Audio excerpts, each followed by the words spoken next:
What is going on, guys? Welcome to another episode of Second Guessing with Stressin. I'm your host, Garrett, aka Texans commenter or Houston Stressins. Yeah, man, we're seven, I guess 8 weeks in, but 7 games in, and we're now 3-4, fresh off a win against the 49ers. So continues to be a seesaw season, back and forth, where we feel like we're back, we're not back. But I feel good, man. I feel good about the win. I have had a reality check to like not be overly confident. So, I did feel confident about that game going in, but obviously, what you just came off of, it was kind of hard to be overly confident. But, I thought that they could win that game and they controlled it better than I could have imagined, honestly. So, just shout out some of the people on IG. We got Bree in the chat with the H is up, and then we got BG, my guy, on YouTube. As always, you can follow me on all platforms: YouTube, Instagram, Twitter, TikTok. It's either at Texans Commenter or Houston Stressins. If you want to get your comments displayed and read on the screen, the best way to do that would be to um, either on YouTube, X, or Facebook. If you're on Instagram or TikTok, they won't show on there, but I'll try and still have those apps open to shout you out. So, Rock Out on IG says stressing. Yeah, I mean, we're blessing right now, dude. So, yeah, I mean, I'll kind of just dive into it. I know there was also, I guess we can kind of wait a little bit too. There was some stuff going on with the media, this week, and the D'Amico saying you good stuff. So I know that's been a hot topic the past couple days, and it's one that I'm kind of ambivalent on. Like, I'm not, I don't think it has to be a binary, like you're on this side or that side. I think it's a layered and muddied topic, and a lot of us don't really know all the answers to what exactly is being said. So it's kind of hard to really make full judgment on some of that stuff. But shout out to Nia on IG with the H is up. Shout out my guy Larry Payton. Hope you're doing well. He says reality checks are needed. I agree. And obviously you prefer not to have them. But sometimes that's just the way it goes, So and it's, I guess it's just life in general. Like, I'm guilty. Like, it's funny because I guess we're all kind of hypocrites in different ways in our own life, but I come on here and preach, the same quote that I think D'Amico has said and one of my old coaches used to say. And it is, reality is never as good as it seems. It's never as bad as it seems. It's what lies in between. And like, as a fan of a football team, it could never ring more true. And so, and as far as like fans, I feel like most fans are either overly positive and optimistic, which I feel like I kind of fit in that bucket, and or they're overly pessimistic and like can't wait for things to go wrong. And it's like, and that's just, I think that's the way we're wired, and there's nothing wrong with that. And so, um, I'm on the end where when things are good, I'm like, I have to check myself and be like, you know, well, and D'Amico has talked about this, oddly enough. We're going to get into this topic, but he has talked about it, oddly enough. Like, when we're winning, we're going to Super Bowl. Like, I'm kind of guilty of that. And or maybe some fans are both. I don't know, but I feel like there are positive and negative just when it comes to fandom. And it's not a knock on anybody, but as far as like the negative side, like there are people that like almost want it, and it's worse than what it is. Like, oh, we suck. Yeah, cheer everybody. So there is truth to that. So shout out Primo Looks. He says, "Let's go, man. Love the live streams. Appreciate it, man. I appreciate you guys tapping in." And then, yeah, Larry had talked about the reality check. Shout out Brandon. Let's get to talking. MJK, how will the Broncos handle the loss of Sertan? Yeah, so we'll get into that. But I mean, that's a huge injury. I know the line flipped from like 1.5 to 1 point dog to 1.5 to 1 point favored. So I mean, he is defensive player of the year and a very good cornerback. He's somebody kind of like Stingley in the sense that he unlocks your defense. You can literally put him on man to man with the best receiver or whoever it is, and know that side of the field is taken up, allows you to run man coverage or at least maybe zone elsewhere and just man with him. But it's a big deal. So shout out my guy, the KO88 on YouTube says, "Blessing, facts, we blessing." King Colby says, "You guys good?" That's hilarious. And he says, "Am I blessing or stressing?" I'm blessing, man. So MJK316, the ultimate optimist and pessimist at the same time. Yeah, I guess, I'm kind of like that too. And Dot says, I'm concerned Kirk is going to mess up the flow with Noel. That's a valid concern, and we can talk about that. I guess I'll address that now. I mean, um, I agree. Like, Noel is an electric player. We drafted him high. We need to play him. I was frustrated we weren't playing him, and we did play him in this game. I know his snap count percentage wasn't very high, but he played like 36 snaps, and he played like 36% because we had like 80 offensive snaps or something like that. But he outsnapped Barrios. So he was the primary slot receiver, but he didn't get a ton of snaps because he was the third receiver, the slot receiver, meaning, we ran like 28, 29 plays of heavy or jumbo package with Blake Fisher as the tight end as a third tackle. And so when you have that, you can only have two receivers. So you're not going to have a slot receiver. You're going to have two outside receivers, an X and a Z. And that obviously was Hutch and Higgins for the most part. So you're not going to have as many slots because of that. So he didn't not play because of that. It's just because of the style we were playing. So, but as far as Kirk, like, to me, the thing that stood out in the Broncos game is, again, we'll get into it more. I'll just touch on this point real quick, and then I'll touch on the D'Amico media, whatever you want to call it. But to put a bow on this point, like, CJ played his worst game of his career, in my opinion, in Seattle. Like, I watched the tape going into the game. I was talking about how the O-line isn't as bad as people think and how they can do pretty good. And as bad as it appeared on surface level watching with you guys, it seemed like O-line was terrible, but like really the O-line wasn't the issue. It was Stroud. It was all Stroud, bro. Like, and Mike McDonald, defensive mastermind guru, like, he didn't have to do anything crazy. They literally ran the same coverage every freaking play, like almost every play, and Stroud couldn't figure it out.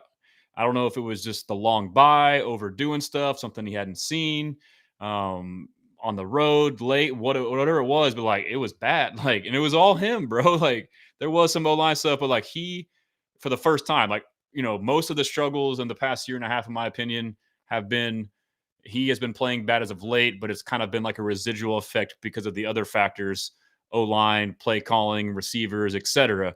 But for the first time, in my opinion, it was like all him. Like, hey, like, and he's been playing bad, but not great, or at least to his level. But this was like no question, like, dude, like, this is you, bro. Like, so they ran cover 6, which is cover 2 and 4. 2 plus 4 is 6. That means cover 2 to one side and cover 6 to the other, or cover 4 to the other. Cover 2 means the corner comes down the flat and kind of presses the receiver and is down on the flat, and then you have a safety over the top in the deep half. Cover 4 is you have a safety over the deep quarter, and you have the corner playing off in a deep quarter. So, but what they did with Nico is they ran cover 6, and they literally ran cover 2 to his side like every time. And so they basically doubled Nico. And Stroud literally would look at Nico every time because he probably is the primary read on mostly digs and benders and breakers, which we love to do. And it wasn't there. And Stroud would get stuck, and then he would move to the next read and wouldn't get there.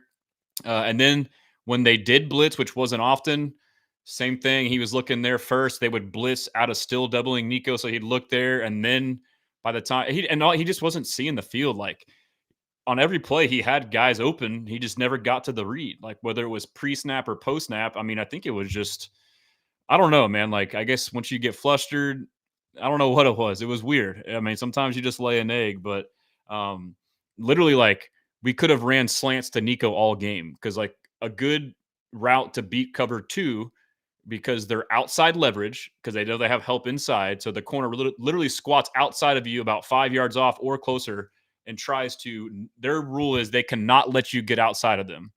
And so they give you the inside. And so a slant works. You can literally, like, if there's an outside leverage corner, you can literally diamond release, attack their outside leverage, and then go inside. And if the time is good, boom, slants there all day. And I believe we hit one to Nico and went for like 20 yards. But like, we didn't do it. Like, if you're Stroud, it's like, hey, like, and you might think too, oh, Mike McDonald, he's very smart. Like, he's rotating safeties. Like, they didn't rotate shit. They literally, like, lined up in it and stayed in it. And, like, it was just crazy to watch. Like, how did you not figure this out? Like, the whole game. And then when Nico went out, they just ran cover 4. And so, like, again, too, like, he still couldn't, like, they didn't do anything crazy. They would run blitzes, obviously, on 3rd and long, like every team does. But anyways, he went from that to this game, and he played his best game. And the the Niners, same defense as D'Amico Ryans with Robert Saleh, the 4-2-5. Um, like to run a lot of cover one, cover three, and blitz with that. But they've been decimated by injuries, especially their pass rush. So no pass rush. So Robert Saleh comes out with the game plan like, I'm gonna blitz his ass. Like I'm gonna try to create pressure. And I would have done the same thing because up until this point this year, we've been terrible against the blitz. Like early in the year, in my opinion, a lot of it seemed like, I can't say for sure, but it felt like receivers were not running the correct hot route. Like they were just not aware of the blitz and not breaking in on a slant or looking for the ball. Like you could see CJ like trying to look at them and they're still running a deep route or whatever. Could have been the play calls. And then obviously there's games where the O-line can't pick up the blitz, or the running backs really. I mean, running backs and tight ends, terrible in pass pro at picking up pass protection and blitzes. But lately, Seattle game when they did blitz, and lately when we have struggled with the blitz, there has been stuff on Stroud. Like you have wide open hot routes, but he's looking in the wrong spot. And then come the Broncos game or the Niners game, they blitzed the shit out of us, and he killed it every single time. Every single time. Like I know everyone wants to think like, oh, Kaylee changed his play calling. I'm like, I watched the game live in person. So when I'm at the games, I'm in the second level and I'm in the corner end zone. I'm like literally like in a live all 22. When I sit there, I can see the whole field. And so like I am pretty locked in when I go to the games. Like I'm like watching that shit. I'm looking for all kind of stuff, coverage, this and that. I obviously don't know as well as watching the film, which I'm like mostly through on all 22, but it was obvious. Like they blitzed a shit ton and we hit slants. And maybe there was a tweak. I don't know. It's hard to say where maybe there was communication where maybe he has more freedom to signal, but I don't really see him signaling a lot. Maybe there was plays where he can, or maybe Kaylee can anticipate it and called it better, just called built-in slants, or maybe the receivers were just on this, running the slants. But like it really just felt like CJ Stroud was able to read the defense pre-snap and post-snap and either go to the first read correctly first or process it quickly. But the thing was, you saw the ball out quick every time there was a blitz. And this is like why I've been vouching and stumping, hitting the table saying we need to run spread, because we've kind of saw elements of that. We ran like 11 personnel, but if you spread it out and if they want to blitz the nickel, if they want to blitz, like you now know, like they have to present themselves. And the receiver, you have space. So now it's going to take that much longer for that guy to blitz. Oh, this guy blitzed. Let me just turn around. And so like for the first time, it felt like we saw that. And so, but I do feel like it was mostly just Stroud after playing the worst game of his career. D'Amico Ryans after the game said that was the best game of his career. And I agree. Like it may not be, 500 yards, 5 touchdowns, but like he was on fire as far as processing and reads. And that's very encouraging. And I get, again, they're depleted, but the way we were beating them, it really can translate to any defense. Like that ball was out in like a second, 1.5 seconds, under 2 seconds every time. Like you can have rushes on blitzes or 4-man rushes here and there, get there under that time. But for the most part, like the way you beat the blitz is reading it, being on the same page, and getting the ball out quick. And yes, it helped that we're playing a banged up Niners team and their secondary is decimated as well. So you're easily winning those one-on-one matchups. But also there was times where, like instead of a quick slant, there was like a glance route, which is like a deeper slant essentially. It takes like just a tick longer. Like the touchdown to Hutchinson, like he had to hold it for a tick longer, which you could argue maybe a better defense because they're quicker, but like there was still unblocked pressure essentially. But Stroud stood in there and delivered a fucking dime, dude, on a back foot around like the body, led Hutch perfectly in stride. So he stepped up his game, dude. Like plain and simple. Like, I've been a defender of his. Like I know who he is. I still think he is and can be a top 5 quarterback. Like I've been super high on this team because from the very first game when I watched him in his first game against the Ravens, like this guy fucking has it, dude. Like you can see the way he plays the game. He processes the field, reads a defense, and then you watch the rest of the season play out. You listen to him talk. He's very cerebral. He knows, but he's obviously had his ups and downs. Like a lot of it, scheme and O-line. But also part of it too, just adjusting. Like, when you're a good quarterback, defenses change. And like, you look at every great quarterback now, like they go through their struggles early, but we're just so locked in on this and like this world we live in where the expectations, like, and I'm guilty of it too. Like I put all this shit on them because I saw it and you want it to happen right now. But it doesn't mean it's going to happen. And it also depends on your supporting cast too. Like, we had injuries with receivers. Like there's a lot that goes into it, but you know, it got bad and people were like really questioning him. And so hopefully those people now can see like, oh yeah, like, and so I've never wavered because I've seen it. Like what I've seen and saw is like I've seen stuff that like just doesn't go away. Like you don't just all of a sudden forget how to throw the football. Like, you don't forget how to be accurate. You don't forget how to throw with anticipation. You don't forget how to be aggressive. Yes, there can be times where those things start to like diminish and waver like momentarily in the moment or like over a course of games because you're being pressured heavily. Which some of those pressures we have to put on him. But like I said though, for the most part, a lot of the bad has been from those external factors as opposed to he himself. And then again, when he has had those, have been residual. But I will say, like, and I don't like I'm very conscientious of like trying not to be a homer and like a glazer, whatever. Um, and so I felt the need, like I couldn't sit there and lie to y'all and say, like, we watched the game together. Like I couldn't watch that Seattle game and be like, man, that wasn't CJ's fault. That was all his fault, bro. That was all his fault. It was like 90% his fault. And then the play calling was bad on short yardage. And then Kaylee on that situation. I mean, I would say it's like, I would say 80% CJ Stroud because he got them in a lot of the bad situations against Seattle. And then I would say 10% Kaylee on short yardage or even more than that. And then O-line is how I would do it, honestly. But what this shows you is like, one, he's still got it. Two, I know he said he's been confident the whole time, but he is built for this mentally. Like we're all freaking out, but like he's good. Like yeah, he's down his demeanor, but like, but I know he said that he hasn't lost his confidence. He's as confident as ever. I mean, it's good to say that. Like you don't want to say what you truly feel, but there's no way like when you're playing bad that can be true. Like, and if you are confident, then like it mirrors your play. And like in anything, like if you're like more fit and in shape, you're more confident. Like if you're, you know, whatever out of shape, like you're sad and more likely to be sad and depressed. Like if you're playing really freaking well, your confidence is going to be through the roof. If you're playing bad, it's going to be depressed. But yeah, this game, like his confidence is back, bro. And we did good because of him. It wasn't because we changed the entire playbook. It wasn't because we were healthy. We were not healthy. Nico Collins was out. It wasn't because O-line all of a sudden played way better. I mean, they played better and good, but a lot is because he got rid of the ball. Like I feel like there's like a misinterpretation of this game. Like, oh, he finally played good because he finally got protection. That's not what happened in this game. He finally played good because he took control and command of the offense. He recognized the defense. He saw the blitz. He either made the check or knew where to go and threw the ball. And you hit one, you hit another one. Like he was dealing, bro. Like he did not miss. Like he had 2 or 3 throws that were bad throws. They weren't egregious.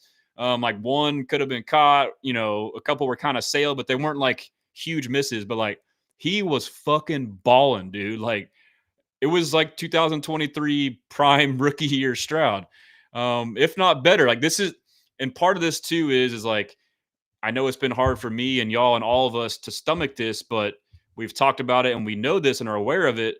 High expectations. We're in win now mode. We have an elite defense. We have a Super Bowl caliber defense. We have a potentially historical great defense, in my opinion. And we decided to fire Slowick. We could have easily ran it back with Slowick. Things, although like we started hot and kind of had the peaks and valleys and going down, we could have easily ran it back with him and try to continue to build and keep consistency. But we didn't. We got a new OC, supposedly what Stroud wanted, more command kind of around that. And we got and I know people hate the New England system scheme. I like it solely because player empowerment. This whole offense is all about empowering the players to do the right read, the right thing. So like if this guy's playing off, then run this. If he's not, do that. And so, but part of that is it's been an adjustment for everybody, for all of our personnel. For CJ Stroud, he now has more on his plate, IDing the mic, being involved in the run game and the pass game. You have the receivers who have to now know when this guy does this, I'm gonna do that. And Stroud has to see it the same way. Like, and Caley, he's a first time play caller. Like, as bad as he's been in some situations, like short yardage is his Achilles heel right now. And you can say too now, like he's obviously had a bunch of injuries, like Joe Mixon, every tight end that's been on the roster has been hurt, etc. But the big thing is Caley. He's had his challenges as a first time play caller. So like all these factors, I know we don't want to hear it, but like, if somehow we found a way to win one or two more of those games we lost that are one score games, every game we've lost has been a one score game. Defense has kept us in every game. Then we would be obviously a winning record, if not several games over 500. But it just sucks because we thought this thing would click right away. And I also want to be cautious and not say that we're on the other side of it. Like, I am aware we've only beat bad, banged up teams, but like for me and what I saw in that game, it was like it didn't really matter who the opponent was. Like if we play that way, mostly Stroud, but the rest of the team being, it sounds cheesy, but like executing in that manner, not even necessarily like physically, like mentally. Like, yes, you can play better teams, but like we should still be able to win games with that kind of performance, regardless of the opponent, because that was a pretty good scheme. And Saleh was dialing it up. He was changing shit. He was running like 3 blitzers on one side. He would run, delayed blitzes, zone blitzes. Like he was fucking throwing CJ a lot of shit, and we fucking tore it up, bro. Like again, part of it is, the guys covering would mess up, and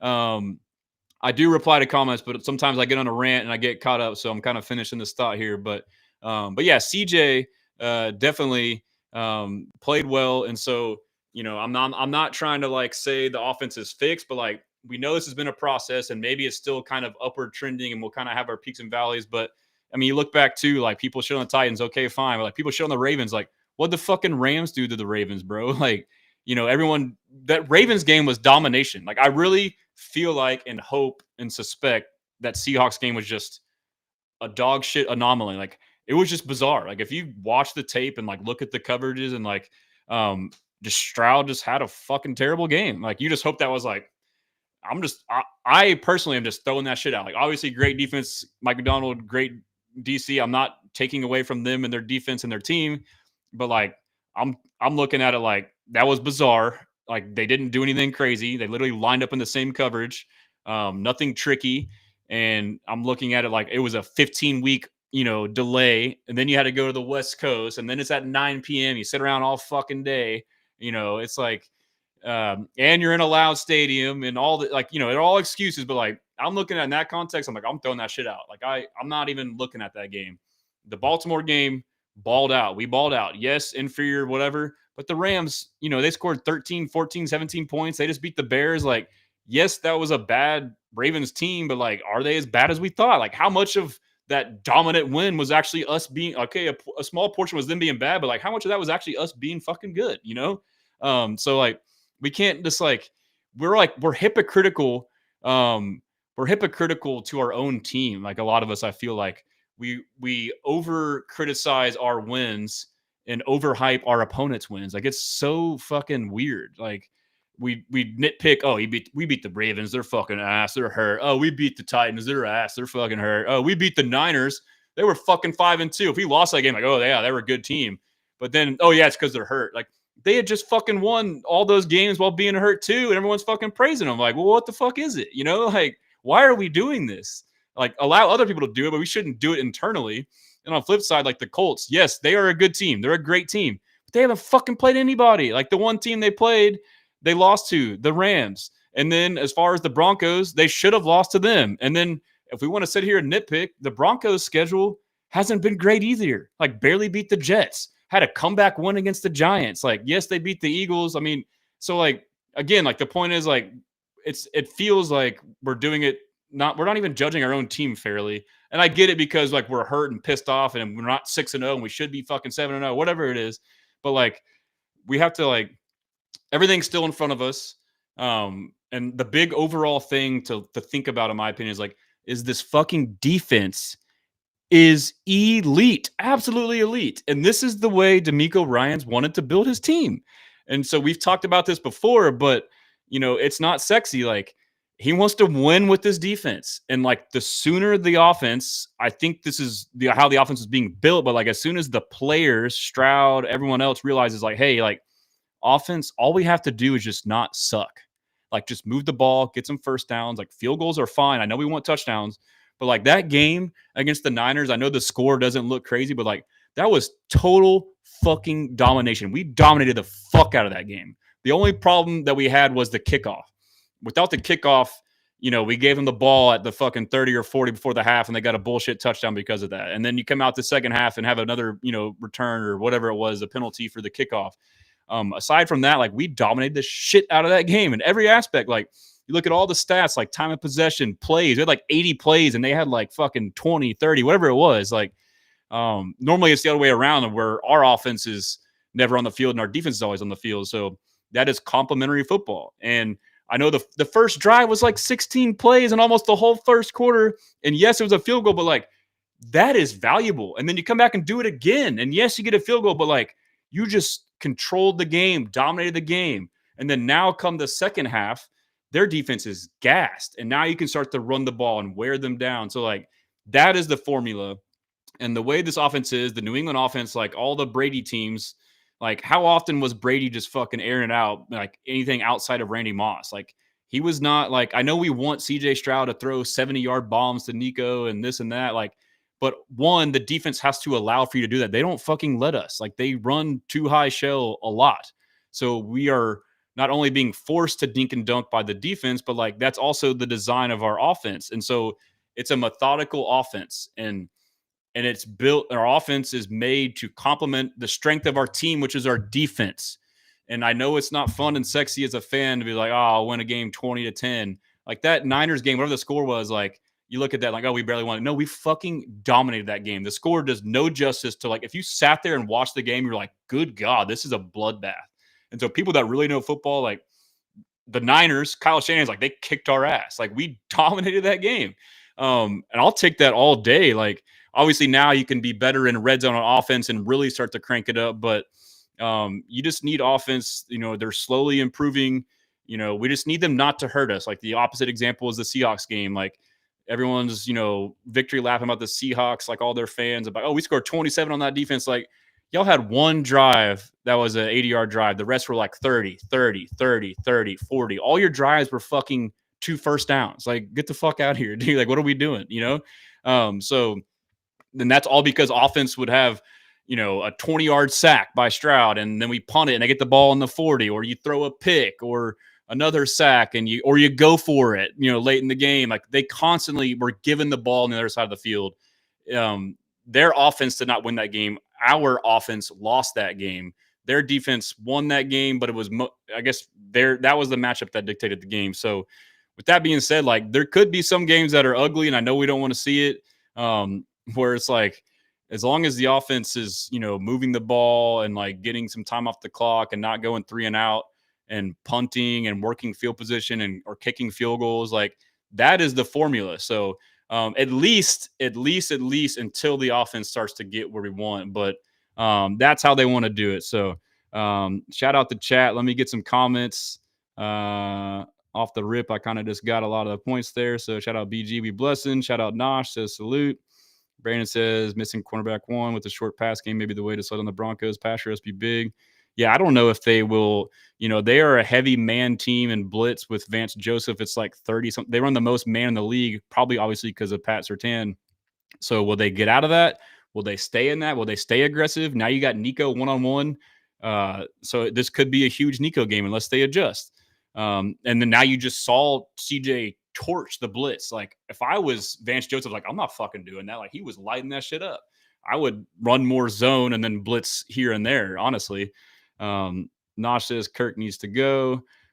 Texan Sorum, will you be at the game this week? I will. Brandon, interesting 6-man O-line screen. Yeah, I'm for it. Texans go in the bowl. 26 says we will keep making O-line game switches. It doesn't seem wise.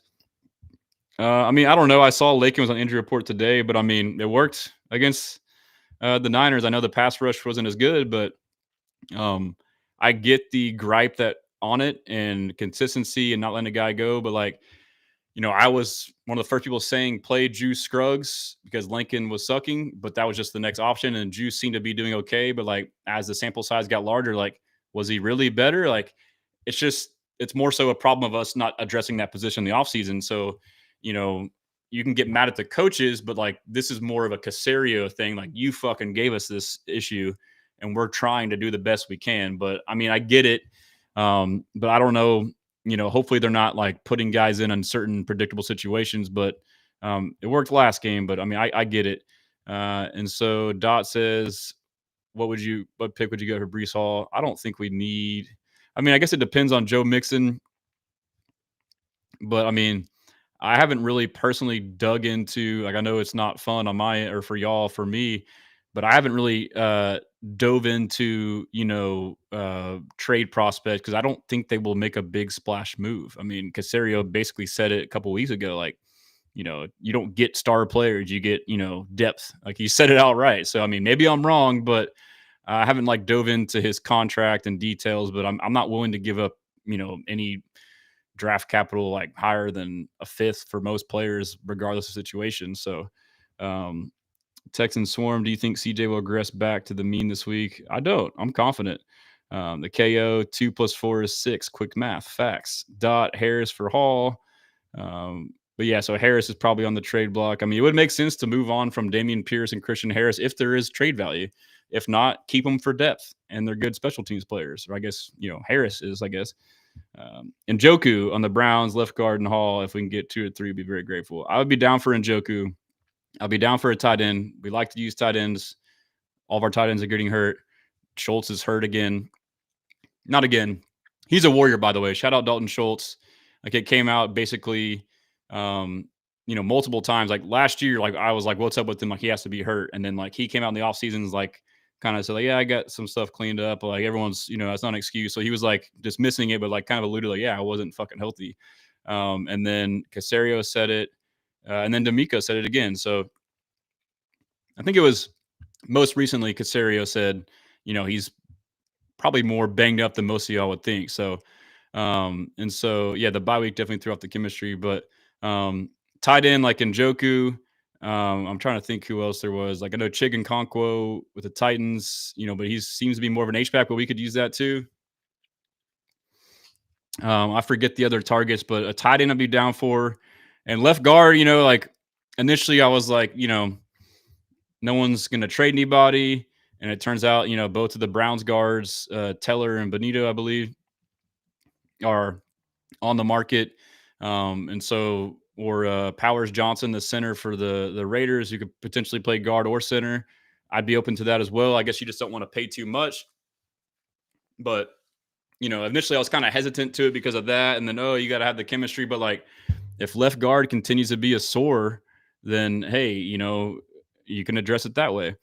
MJK 316, the slants have been there almost all season. They haven't capitalized on all facts. And to me, that's mostly Stroud. Other times it was miscommunications, but like at least in the Seattle game, it was Stroud, and then he made the adjustment. ATX Jacob, what's up, man? BG says, yeah, I did. Also, both D'Amico and CJ mentioned the 49ers come with the bye going to the Seahawks game. They weren't all the way locked in on the Hawks game plan. Yeah, it seems like it. Jacob says CJ definitely had a top 3 game of his career and no wide receiver 2. And Chris says Niners backup defense versus Texans rookie receivers. There shouldn't be an excuse for the Niners. Facts. I think Sideline Sarah pointed out, but like everyone wants to highlight the injuries for the Niners, but like what about our team? Like Joe Mixon, you have Nico Collins, you have Tank Dell. Like we have a long list of injuries as well. Christian Kirk. So let me see here. I got a message that said something. Hold on one second. Let me see what this says. Did you get in a code on your phone? I have no TV or internet. Okay. Sorry, one sec. And then, but yeah, so there's a. Hey, Anita, can you text Calf?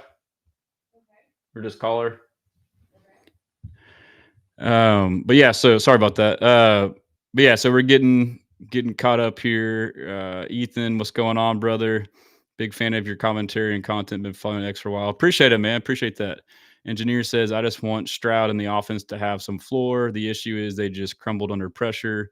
This Broncos game will be telling regardless of the team's score. Yeah, I mean, that's totally fair. Like, I'm optimistic, but I don't mean to like say like it's going to 100% work, but like I feel good about it, but I'm also, I'm treading lightly, but I totally get most people are saying like, I want to wait to see it. That's totally fine. And so we'll dive into that here soon. Yep. And then Nosh says CJ needs his game to travel on the road. Fact. So a big part of it too is like, he's not great in the road. We're not great in the road. We're great at home. So that's a big part of it. A big part of it. MJK says they seem to be adding a bit more variety to the run game, a couple toss plays, trap play, and off tackle bit as well. Yeah, and so that was one of my keys to the game, especially against the Niners. They run part of the thing too with the Niners was they run the same defense as us. Like you spend the past 2-3 training camps scheming plays to beat that defense, right? And so you know how to beat that defense. And then now you have D'Amico who knows that defense coming into the room saying, hey, do this, do that. And my key was that we needed to mix up the run game. We already needed to do it anyways because it was getting stale. But even more so against the Niners, running more traps and whams, power plays, pulling guards and pulling tackles and counters. And we did all that. Kaylee did a great job mixing up the run game. And then obviously he ran the fucking quarterback sneak twice and it worked twice. So that was encouraging. So kudos to him for that. But like the powers and the traps where you're pulling guys work because you're letting, our defense, just like theirs, is all about being aggressive with the front four, just rushing upfield. And so like we've struggled against teams like the Ravens over the years where they game plan us to say, hey, like let them go and then come back and crack them or trap them or wham them. And so we did that to them and it worked. So, and now you kind of catch them on their toes and get them kind of letting up a little bit. So, but yeah, even the outside run, I would like to see more outside run. I would like to see our running backs show the ability to bounce it outside more often. Give me 1 second. I'm going to put a video on right here. I got to answer a question, but let me find a video to show to kind of keep you guys on hold while I do that. Here is CJ Stroud talking about his favorite Halloween costume. Let me see. I'm going to share it real quick right here. Let's see, sharing. And all right here. Growing up, it's about wearing Drew Brees. I was actually, which is kind of funny, I was actually Drew Brees for a couple years. I had a Saints, like, I don't know, I would go to, like, I don't know, what was Dick's Sporting Goods called back in the day? It was something else before it was Dick's Sporting Goods. Is it Sports Authority? Yeah, it was Sports Authority. I used to go to Sports Authority, and my dad bought me like this little plastic helmet with the jersey and the pants, and he used to throw me like 40 passes a night. And I was a little boy. I probably wore that for like 2 years straight. But yeah, that's the one I can remember. That's dope. Like multiple times he's talked about like Drew Brees. I was actually Drew Brees for a couple years. I had a Saints being one of his favorite quarterbacks. So, but yeah. So let me just get back to some comments here. Let's see. Yeah, the variety to the run game. King Colby, 100% got his confidence back. You can tell by the post game locker room speech. Facts, dude. And then you know what too, like the post game, dap up with George Kittle, and George Kittle was like, "Man, you were balling," and like you could tell he's he was like a kid, like, "Wow, he just told me a good game." Like he was like so happy. So, but that's gonna do wonders for him. Like you have someone that's like one of the best players in the league, highly regarded, like coming and showing you a genuine compliment. Like he's being built back up. Like I know he said, he wasn't, not confident, but it definitely came that way. So BG says Blue Jays down or up 6-1 at the top of the 8th, and then Lump says Dodger fans gonna cry in the car. Love it, dude. This should be the game winner right here. That extra innings game. F the Dodgers, man.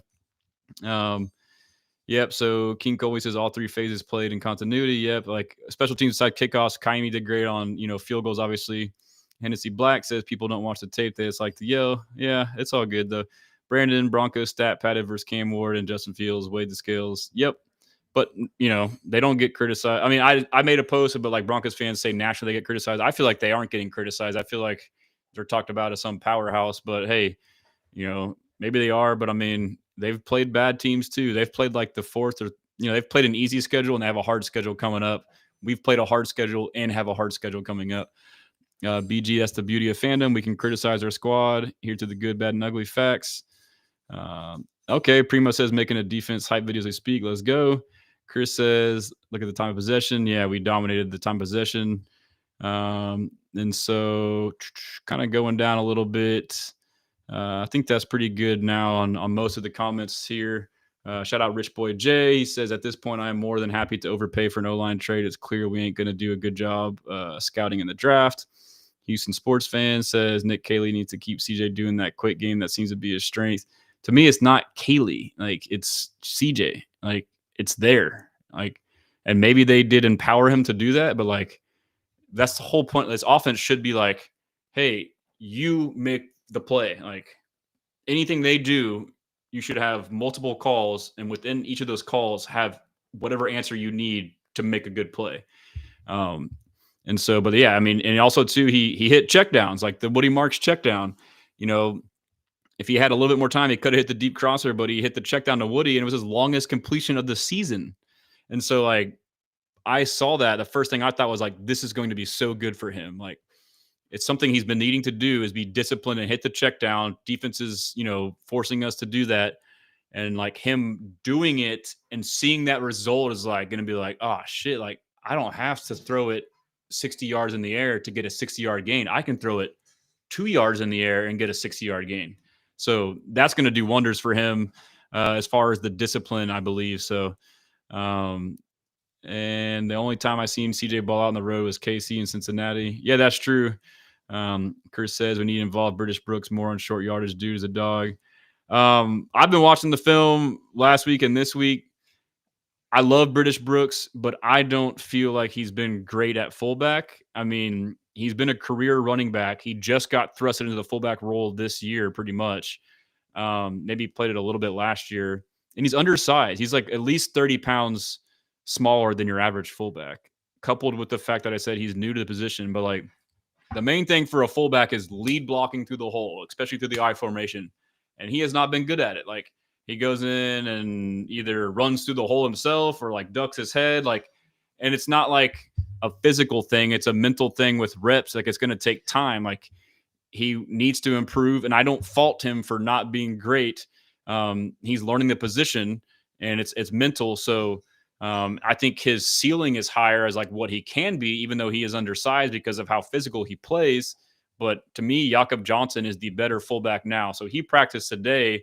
He could potentially come back and take his spot if he's healthy, because he's missed several blocks on some of these short yardages where if he made the block, it's a first down or touchdown or whatever the situation was. So, but he did obviously have that badass block on the wham block where he was offset, and now he's blocking this way as opposed to going up vertical.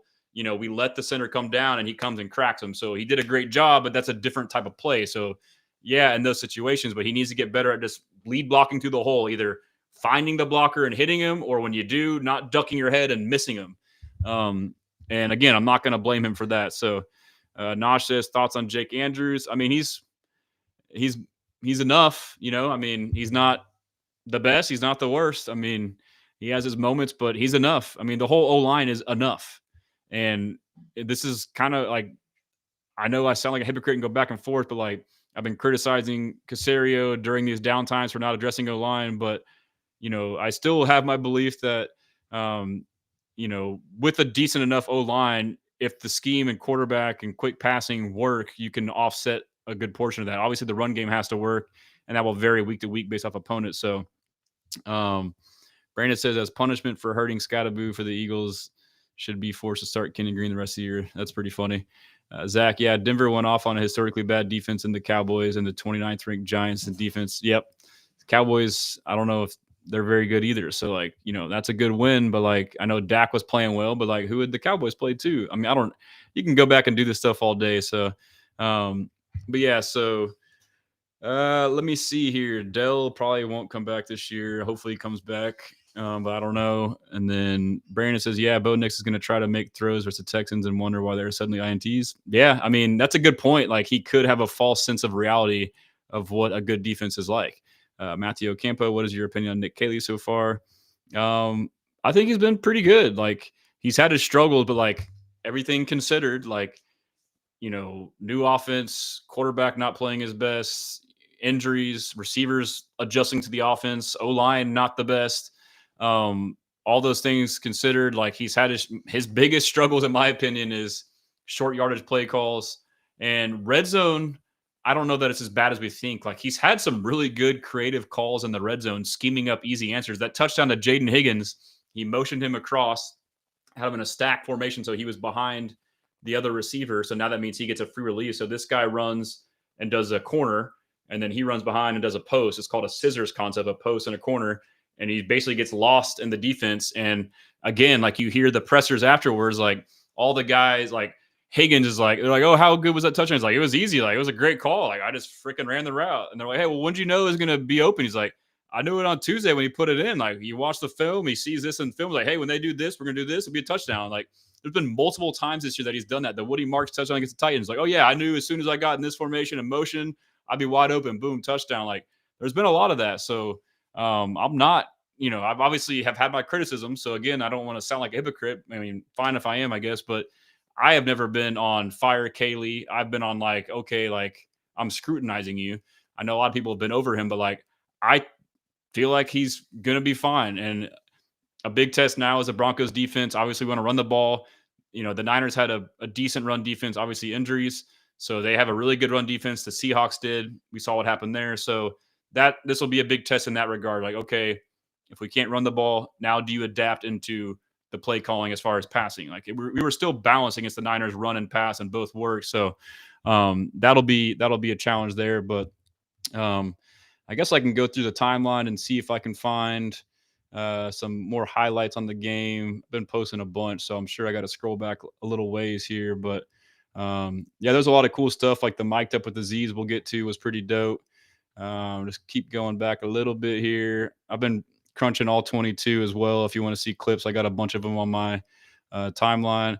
I guess we can go to, let's shift gears real quick and talk about the drama, I guess, this week with D'Amico and the media. It first started off with, the game plan. So, D'Amico said in his interview with Vandermeer and Harris that, JSN hasn't been pressed a lot. And like, basically it sounded like, I'm paraphrasing, could be wrong, that he is not that great against the press. We need to put our hands on him. So it's like, yeah, that makes sense. Like, let's press the guy, and then in the game, you watch it, like, we don't press him. We're all like, what the fuck? We didn't press him. And then DJ Bename, shout out DJ. I'm cool with DJ, friend of mine.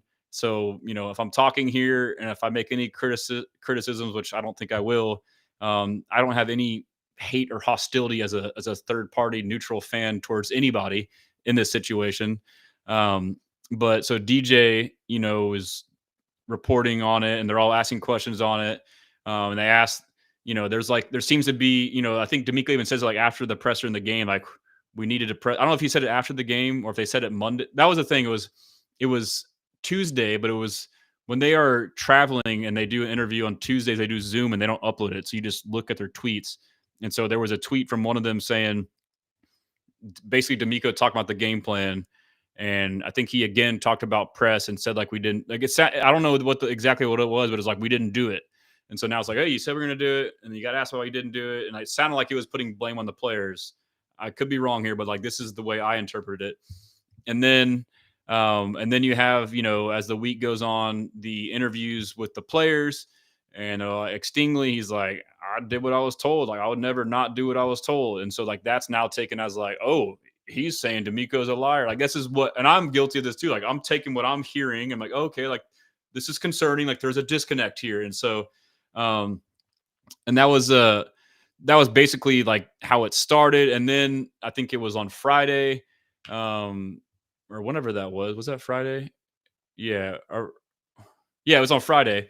DJ had posted, I forget, I'm paraphrasing, could be wrong on the exact stuff, but he basically said, like, again, and like he had been, like, all the media, like, we had just lost to the Seahawks. We're 2-4, like, and the media is doing, everyone's different. Some people are negative, positive, and like, as fans, some are like that in media, and like, and they represent all the fans. Like, some fans want these questions asked, some don't, and the inverse on good questions. Like, people get mad when people ask nice, good questions, and people like it.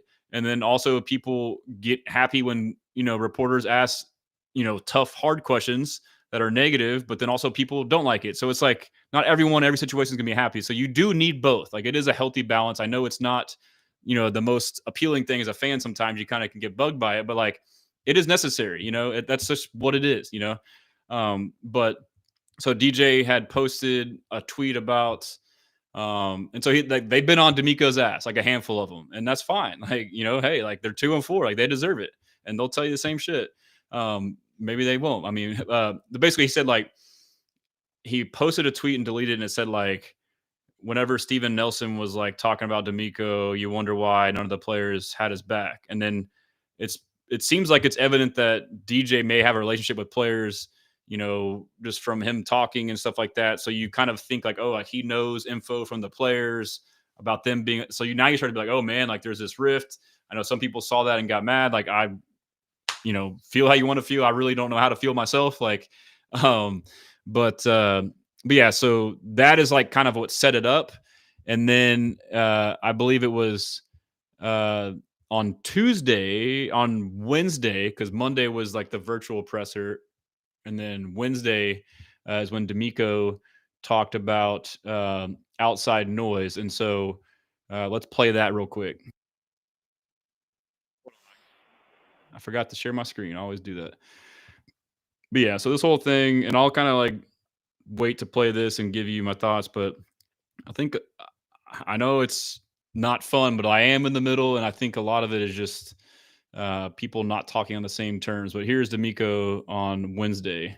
Really doesn't matter about outside noise, and we hear a lot of that every time you lose. It's everybody wants to come up with something of get rid of everybody, fire everybody, you lose a game, you go out, don't play well. Well, it's just the noise is just a lot of people who don't know what they're talking about, because here in this room as a team, we stick together as a team, and we know it's only about us, right? You never let that outside noise creep in and control who we are. We know who we are. We know what we're about. We know the formula. We know what it takes to go win games. And we just understand that the outside noise is just noise. We would never go ask anybody who's giving the noise. We would never go ask them their opinion about how to game plan or how to play football. So we keep that in-house, and we press forward, and we go out and play good football. That's what it's about. And so, I had mixed feelings on just this right here, but like, and I've talked about it here, and like this part about D'Amico irks me in the sense that he does seem defensive at times. And I do feel like he kind of got better at it. Like whenever they finally, it seemed like he got humble when they had a rough start. And then when they still did win after that, he was still like chill. Like normally, like when they do bad and then do good, he like claps back like this, like as soon as he wins, like, yeah, what's up, like told you, like kind of like that kind of vibe, and I don't remember the question, but like I'm pretty sure like this was kind of like just a random, like just like, whoa, where'd that come from type of thing. It wasn't like, hey, tell me about this, like. And so I think if you look at it, like if the timeline I just told you, this is me speculating, but outside noise, people don't know what they're talking about, I'm not going to listen to you for a game plan.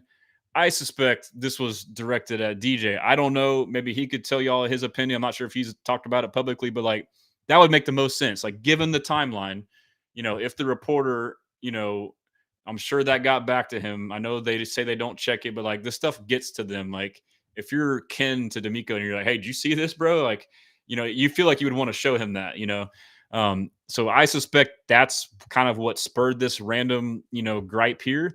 But the problem is us as fans, like I heard that, and like we can all find a way to personalize this and make it about us. Like, oh, he's talking about me. Like, oh, he's saying I don't know what I'm talking. Like, yeah, I'm a fan, dude. Like, I know like the whole reason we watch sports and give takes is so like we can be right and like, yeah, I knew that shit. Like, and I'm guilty of it, like an MFer. Like, but that's part of it. Like, you try to be right more often than not. But we know they're not going to like actually listen to us, and they shouldn't be. Like they know what they're doing, so we don't expect that. But by him not being super clear, or there not being a follow up, and it's neither their fault, of like saying like, what exactly are you talking about? Are you talking about this reporter? Are you talking about just in general? Are you talking about fans? Are you talking about both? Like, regardless, like it comes off like, all right, bro, like chill. Like I know a lot of fans saw this and were like, man, like, all right, dude, I just won't. And I don't think he is saying this to try and tell fans to shut the fuck up and don't give an opinion, because he's talked about, whether it was in this presser or before, like I think the next one, like he understands like this is the nature of the business. I get it. And so, I know they can say that, but like I know from my perspective, like imagining if I was in those shoes, like I know it's the job, but you can acknowledge like it would still be tough. Like, yes, it's part of the job. You have to take it, but like that doesn't mean that it's just easy to digest. Like, and there is some pretty vile negative stuff that gets out there, and it gets back to people like Greg Roman. I don't know if y'all saw him. I'm not Greg Roman. Fucking what's the Todd Monken, the OC for the Ravens. They've been terrible. There was a video of him coming out of the stadium after they finally won against the Bears, and some guy dapped him up, and he's like cussing. He's like, yeah, fuck these motherfuckers. They've been talking shit. So like you could tell he felt it, but like supposedly he had similar type reporter stuff where they were doing stuff or poking, doing things. But you can't, they're human, so like, it's easy to say like, it's your job, don't trip. But it's also like, I mean, and especially like if it is reporter based and you're like seeing these people every day, and it's like, this is your chance to kind of like check them. It could be that too. So, but I do have a theory on like the part of like, the game plan thing where there was this disconnect. Maybe when D'Amico goes on these coaches shows, they seem to be in this Patriot mindset with like injuries and not telling stuff. Maybe he's throwing smoke screens. Maybe he said, I'm aware, when I talk, it gets fucking out there and people see what our game plan wants to be. And this is, maybe it's a hypothetical, it's a theory, but like this could be true, maybe not. But maybe he knows like, hey, like I'm going to say the opposite of what I want to do. And so maybe he didn't want to press JSN and just said that. So then that's something to consider as well. I'm not saying that's kind of maybe out there, but yeah, so that's where we're at there. Like, it's not clear what it was, but I think that was directed at him to like, let him know like, hey bro, like, and he says like, this is our team. Let's just play that again real quick. I feel like it really doesn't matter.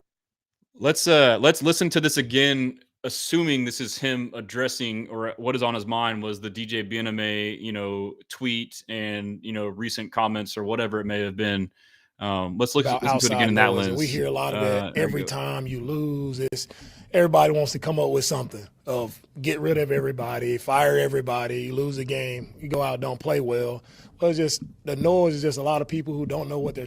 So he's basically said that until they don't know what they're talking about.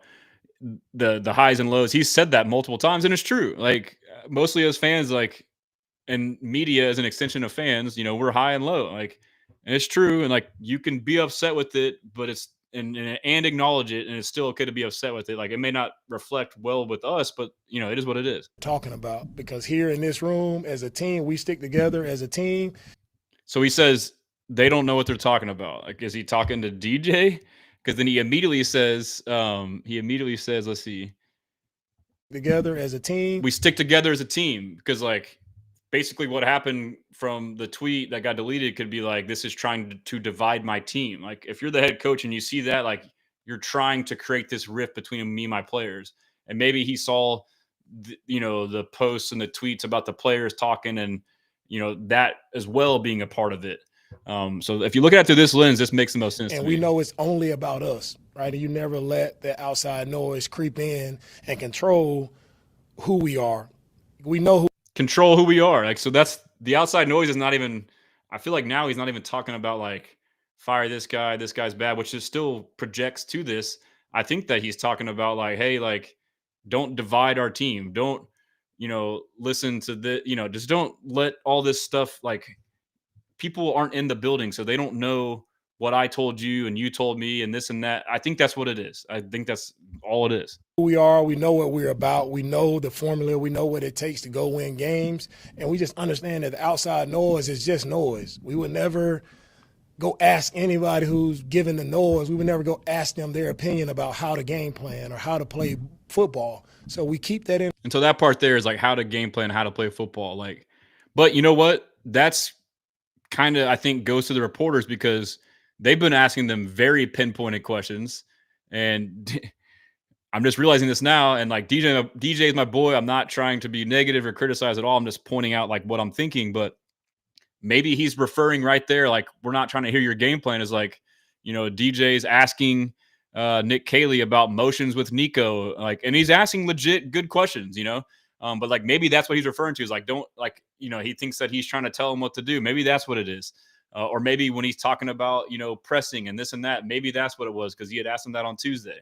House, and we press forward and we go out and play good football. That's what it's about. So I don't know about y'all, but to me that makes the most sense. And so, but like obviously though, when you hear it, I clip it, post it, like I'm guilty. Like I'm like, man, he's talking about the fans. Like maybe, but like it feels more pointed. If you just look at the recent timeline, that makes the most sense. So, and then now the next day, Landry asked him about it. And so now it feels like the reporters are taking this personal. And again, because he's being vague and not direct, they don't know whether it's just DJ, just Landry, both of them, all the reporters and fans, just fans, not reporters. They don't know who it's about. And so, but like, because everyone's all like in this shit, like you can't help but feel attacked, I guess. And so they're being somewhat defensive now. And I don't even know if so basically he didn't say there's no positive. He didn't say that there's not positive news in there. He's just talking about that specific moment and talking about negative, which is true for anybody anywhere. So then I think, well, listen here, but like, it sounds like Landry is just trying to be like, well, hey, like we've also been fair to you too. And so just trying to highlight that, he talks about the good and the negative. Pushing away outside noise. I know that was a topic yesterday. What are the challenges, and is there a balance between like positive outside noise and negative outside noise? No, it really doesn't matter. I mean, here you can see it's a lot of negative talk about us. We get it. I hear people try to give it to me all the time. I get it, right? It's like, but it really doesn't matter, right? I talk about it.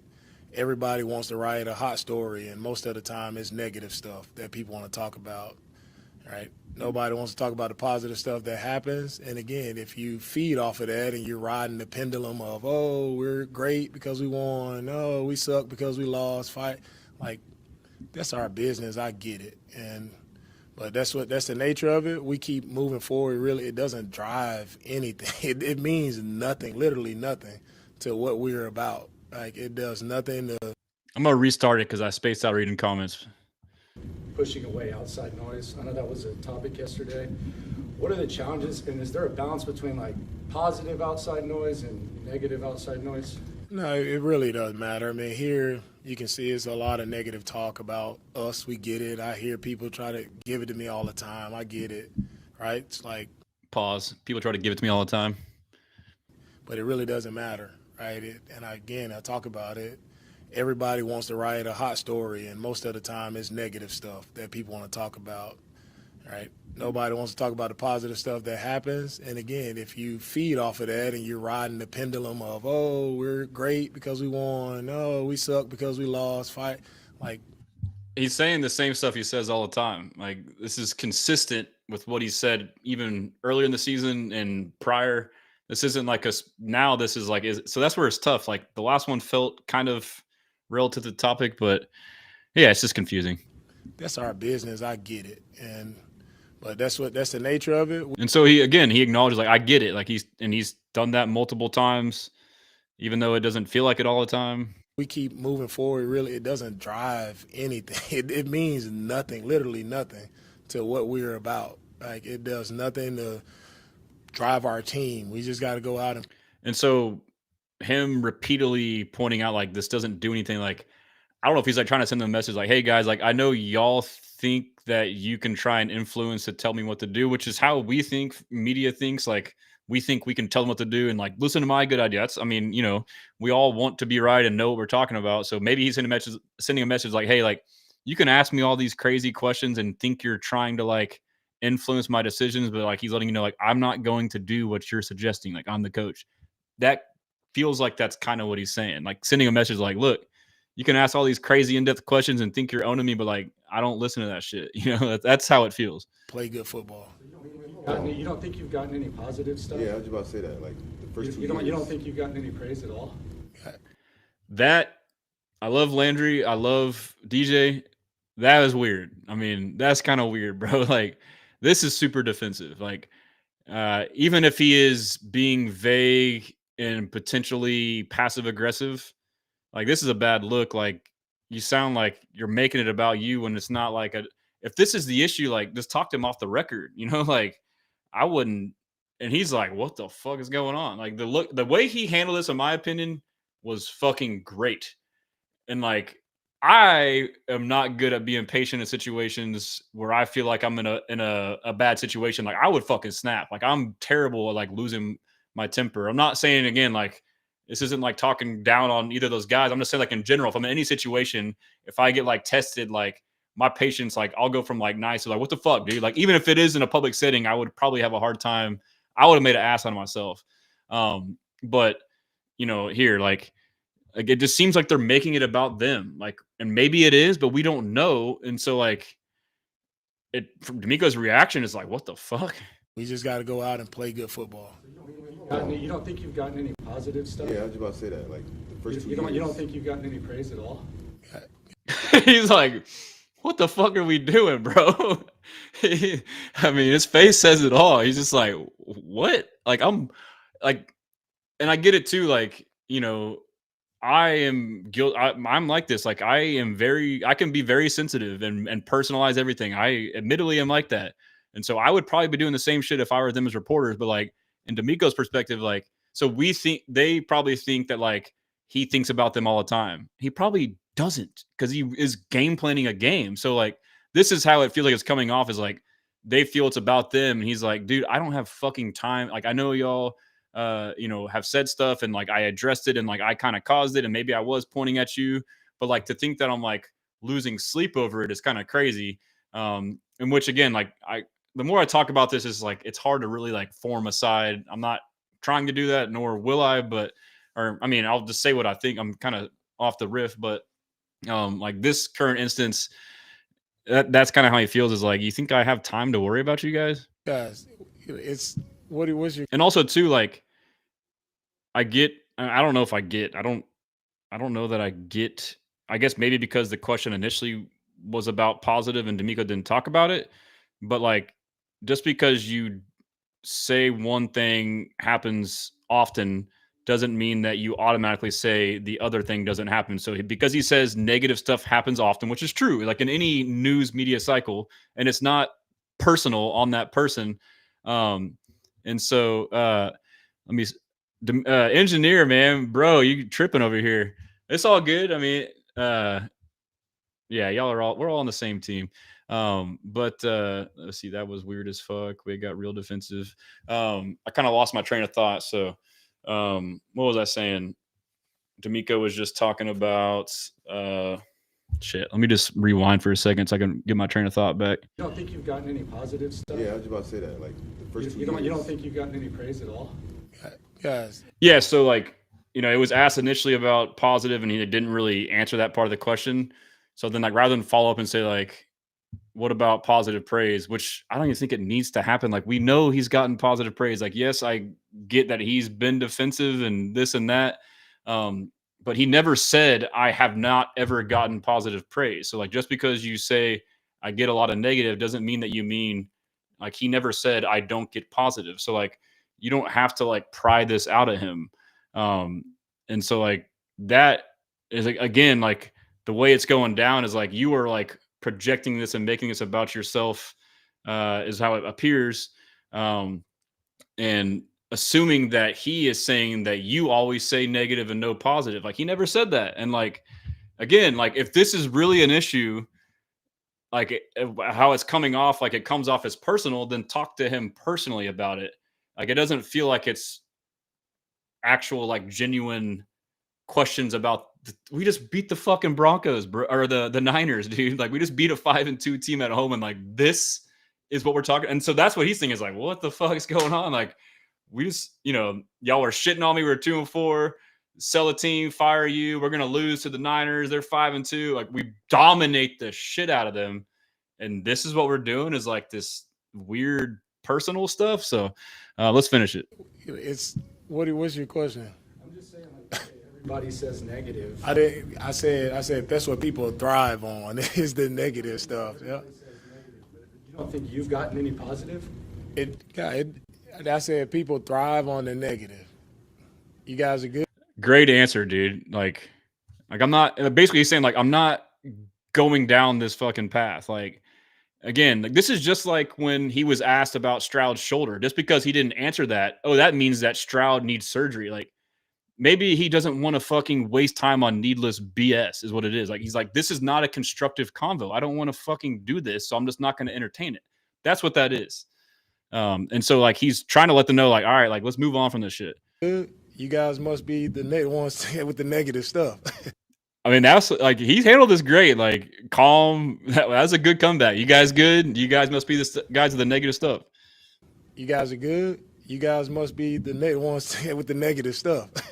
We're playing football. You talk about outside noise. I'll say it again. It doesn't matter. Good, bad. It doesn't change how we prepare. It doesn't change our week of preparation. We're gonna work. We're gonna work our best, the game plan our best, and go out and play good football. So he said the same thing he said the day before in the first minute here. Like he's saying the same message. And then here's DJ. For your first couple years and a half, like you've gotten nothing but positive coverage for the majority of the time. So when you say everybody, he starts looking around, like he's probably looking at the PR guy, like, bro, like, what are you gonna tell him to stop or what's going on here?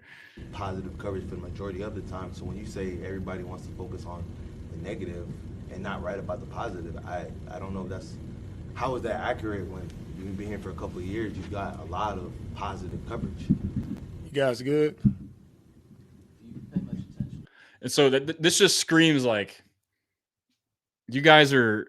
This is a big deal to y'all. It's not a big deal to me. Like I'm trying to coach a fucking football team. Like I don't have time for this drama. Like whether he started it or not. Like he's not like. And again, if you want to, if it is personal and you feel like just ask him this stuff off the record. Like this isn't the place for this. I mean, again, like I say all this stuff. If I said anything offensive, like I'm cool with DJ. I'm cool with Landry. I respect both those guys. I respect all the people in the media.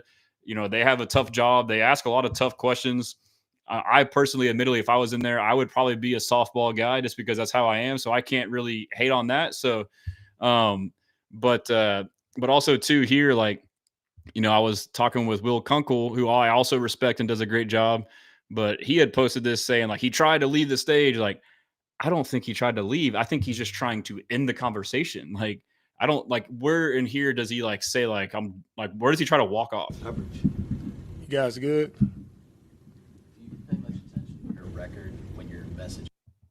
I mean, maybe that's true. I mean, now that I watched the body language, but like When you're messaging? my rebuttal is like, you know, and he basically is giving you like he's giving you the chance, like, all right, like, do y'all want me to keep going? If so, stop this shit. Let's talk about football. Let's talk about the win. Let's talk about the Broncos. Like, that's what I see right there. And I don't blame him for that, even though if he may have gaslit you into an argument and then backed off. I mean, whatever, like, even if that is what happened, like you have to acknowledge at that point and just like let it go and then address it after. You can't just like try and have like this public dragging.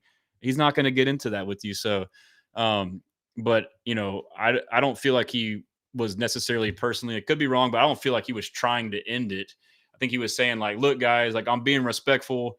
If y'all want to keep talking, do it. Like, are we done talking about this BS?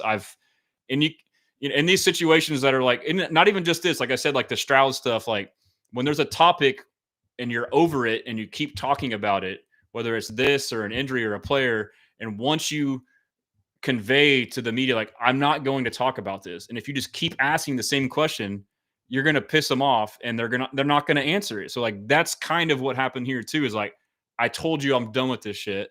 Like, let's move on or not, you know? So that's why he's saying you good. So, but yeah, so let me check the comments, but you know, and then I think like a good fallout today was Stroud was asked a couple questions and one was like kind of like based off that. And I don't even know if he's aware of what happened, but then he gave like a great, I thought, answer about faith and whatnot. So,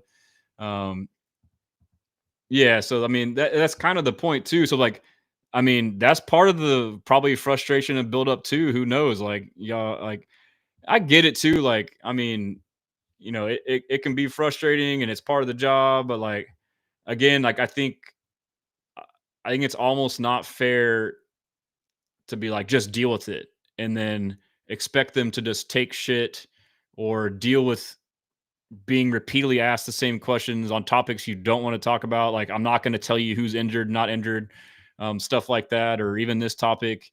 And eventually it's like, all right, dude, like I'm done with this. So, I mean, but like, as far as like the coaches, yes, it's their job, but like, we can't just act like they can't react either. Like, it's like an unfair double standard. Like, so you get to probe and ask questions and do things, but then they can't express frustration. And even then too, like he's been speaking in generalities, which is tough. So I don't even know if I formed like a concrete opinion on that. Just kind of dissected a lot of that. So but yeah, so moving on, engineer says Stroud sounded like he turned a corner today. Exactly. And you know, I said that he got his confidence back. Like, you could see the George Kittle post, the interview where he's like lit up when he gave him a compliment. He makes a post on Instagram, like he's been doing it, but like you could tell like he's smiling and like the caption and stuff like that. And I think yeah. So I think he has his confidence back, and I think you see it. Like, it was getting bad, and like I thought people might have been overreacting to like pressers where he's sulking and this and that. Like, like the longer it went on, it's like, y'all are right. And obviously, is difference. Like, he seems to be, getting back. So like, it's a momentum thing. A little bit, you get more and more. So, yeah. So we can be done with that. I mean, win in Denver puts us all away. A loss or at versus Denver, a loss maybe cranks it back up. But this is why, like, as a fan, I think like the reason why I am innately positive is because I think underlying that I am, because like when I think you're negative, and like if you have like a stance or opinion where you think the team will do bad, or you think D'Amico's bad or should be fired or this or that, you now subconsciously, the way we're wired, your own ego, we all have this, is I don't want to be wrong. So now you're going to root for that, even though you like the team. Maybe you don't, but like if you're a fan, maybe the media, they don't care. They're unbiased. So like it's easy for them to hate on the team or have a take that would align with hating on the team. I'm not saying they're doing that, but I'm just saying as a fan, like, but there's also fans too that are pessimistic, but like that's why I'm hesitant to like be like, fire this guy, this team sucks, because now I know personally, and a lot of people too, is like you want to be right and align with that. So now you find yourself rooting against your team. And so I'm sure DJ and Landry, I mean, I don't know, I can't speak for them, but I would assume like if I were them and I was in this position, like now it's personal for me, I would be wanting him to fail so I can dunk on him. Like, yeah, fuck him, he sucks. Like, and so now you're in this weird position where you don't want them to do good. So like if they lose to the Broncos, they're going to be jumping on them right away. Like, I mean, that's not like that's what happened when they lost to the Seahawks. Like, oh yeah, like there's already this whatever. And so you can't wait for things to happen. And maybe not for that game, but I guess maybe now that it like seems personal. So, but yeah, no more talking about that. I love all those guys. I love Landry. I love DJ. I love D'Amico.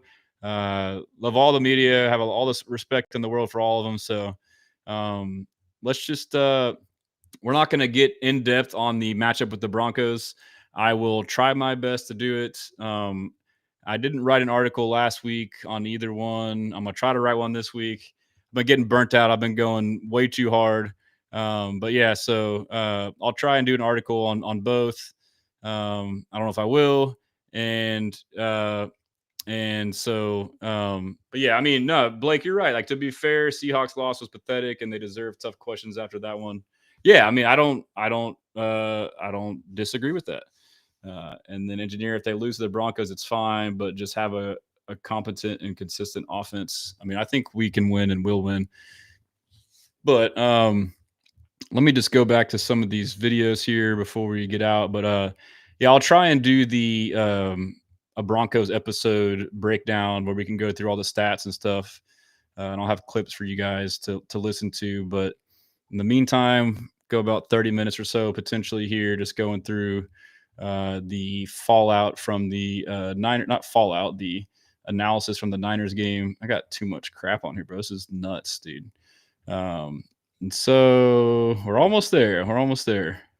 Let me see if there's any good stuff. I'm trying to find like good clips. So yeah, here's the Kittle one. I was talking. Slice and dice. Yeah, look at you guys watch. You see him smile, like a little goofy, like, yeah. George Kittle just told me good job. It's pretty funny. Like, look at this.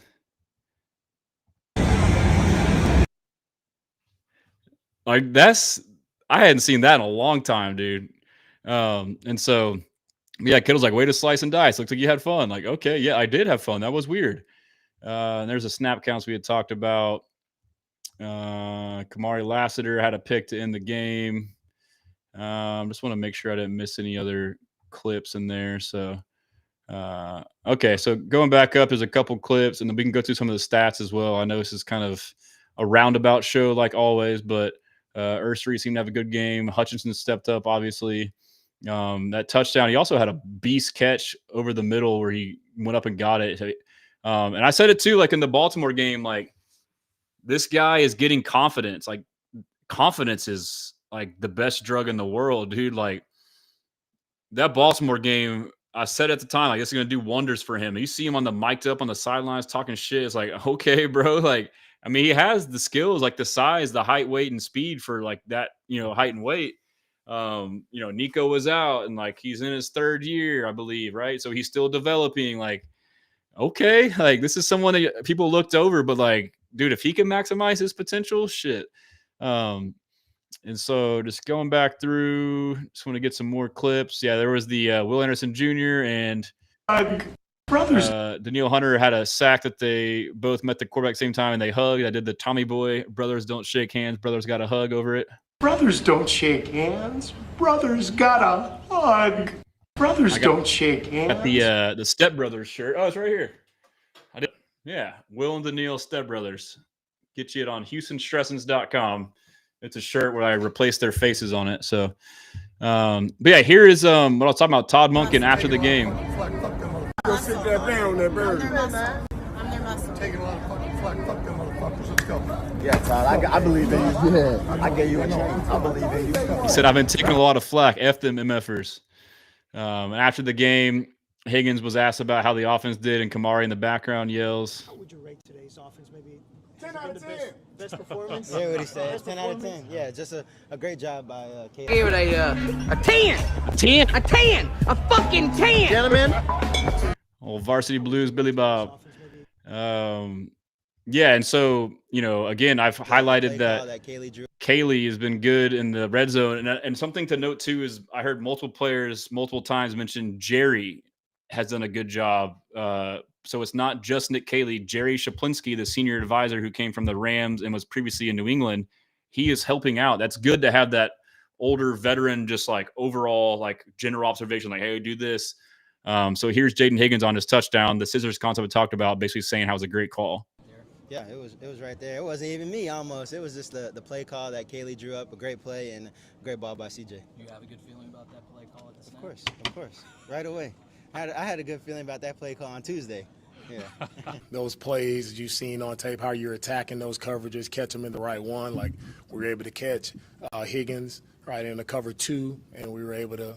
It was a great play design by the offensive guys, and it put us right. Offensive guys, Jerry and Kaylee. Right there in the end zone. CJ made a nice throw. Higg made a nice catch there. So it's always a true chess match when you get in the red zone, because that's where teams mix up their game plan. They mix up their strategies a lot week to week. And I believe that video, I'm not sure who it was from that I spliced in there, but probably Landry or Aaron Wilson. And so going back through, I see a question about Blake Elliott says, what's your thoughts on CJ without Nico and going through progressions better? Yeah, so I highlighted that. My brother was actually talking about it with me at the game in the stadium. I was like, yeah, you're right, dude. Like, I watched that Seahawks game, and his struggles were he went to Nico every time, and he gets stuck and then sack or freak out. And so now this reminds me of like the rookie Stroud before we knew who was who. It was like Noah Brown, Tank Dell. People didn't really think much of him. They didn't think much of Noah Brown. They didn't think much of Schultz. They didn't think much of Nico. And he's just like spreading around. It's fucking, and he doesn't really know who Nico is at this point. So he's, whoever's just taking what the defense gives him. And, over time, you start to realize like, okay, Nico's the man. And then now you get in this rhythm over the past year or so where things get bad. It's like, all right. And you start to have receivers you don't trust. It's like, I trust Nico. He can be covered.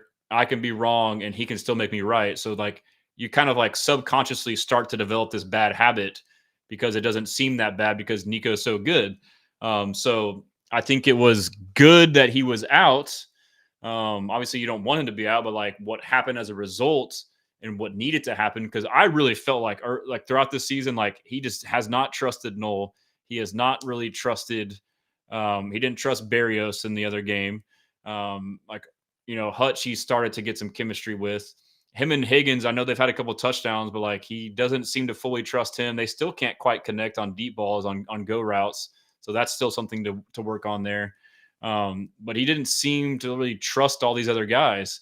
I think he trusted Kirk, and that's a big fallout too, is like he had Nico and Kirk was going to be his guy, and Kirk's been hurt. And then when he did play first couple games, he kind of was messing up a little bit. They weren't on the same page. And then finally they clicked in the Baltimore game, and now he's hurt again. So I think that's a factor too. But now, no Nico, no Kirk, the two guys you seemingly trust the most, hey, like put faith, and I guarantee you, though, like, hey, man, like just put faith in these guys. And so now, like, it's one thing to like say it and say you're going to do it, but like to actually like rep it, like to go into the game saying like, I'm going to read, and I'm not going to think about who's where. I'm just going to throw it to here. And if it's Berrios, if it's Higgins, if it's Noel, if it's Hutch, just catch the ball. And that's exactly what happened, bro. Like, okay, it's blitz. Okay, he's blitzing from here. That means this route's going to be open. I'm not thinking, oh, but that's Berrios. Like, no, I'm just going to fucking throw it. And like Berrios looked like a fucking dog. Guess what? Like, did he change his game all of a sudden? No, he's the same motherfucker. He's been running the same routes. Like,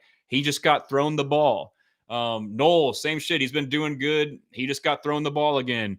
Hutch, did he all of a sudden change? No, he just got thrown the ball. And like, this is the same thing that happened his rookie year. Like, and this is like, where like, to me, like, I hate to say it, but for the most part, receivers are a dime a dozen outside from like your freaks like Nico, Jefferson, Chase, etc.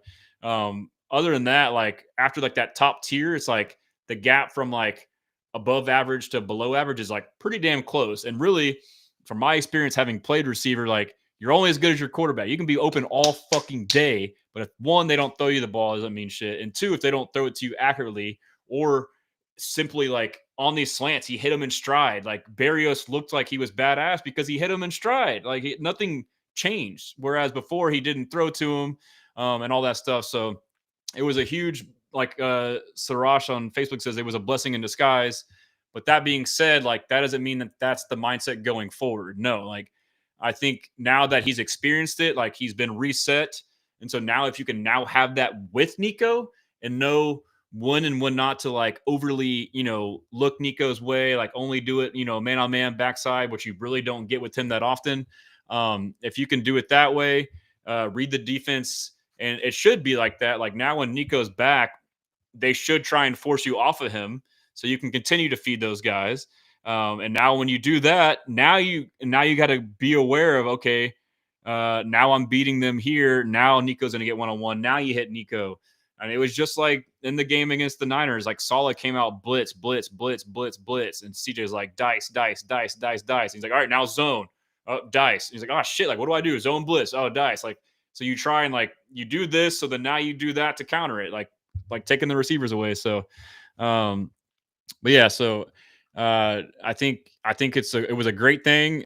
And now it could be even way better if Nico comes back. I don't think that it can or will or should disrupt what we had going. It should only make it better. So got all these 22 clips. I went ham on these. Let me see. Yeah, and then DJ had I guess a couple days ago talked about Hannah and Cal. I don't know if he asked a question, but this is them. The owner said they were really optimistic with hiring Ryan. It was easy. We knew him as a player and had studied him in college and had watched him in his coaching career, and he just stepped into it. And of course, you never know, what's going to happen, and we're just really glad to see where we are now.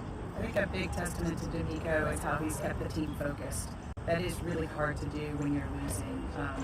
And so that's a testament to him being head coach and being able to keep the building together and all the guys focused on what's important. I think that's important. And I don't know if that's a message from her, like, hey, like they're still together. I don't know. But regardless, going through, yeah, and Dan Orlovsky is saying the same thing I said. Like CJ Stroud looked like the 2023 Stroud. Here's Dan Orlovsky. Would I be wrong in saying this is the best game he looked since probably his rookie season? And what do you think was the difference in this game versus the Houston Texans offense for the rest of the year, which has had flashes but not really been great? Yeah, 100%. That's the best game that CJ's played since 2023. Couple things. The two young receivers really stepped up. Noel and Higgins were outstanding.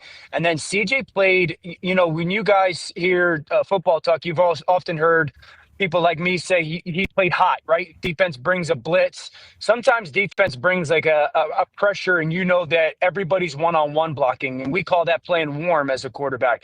He played warm really well, and that doesn't mean that.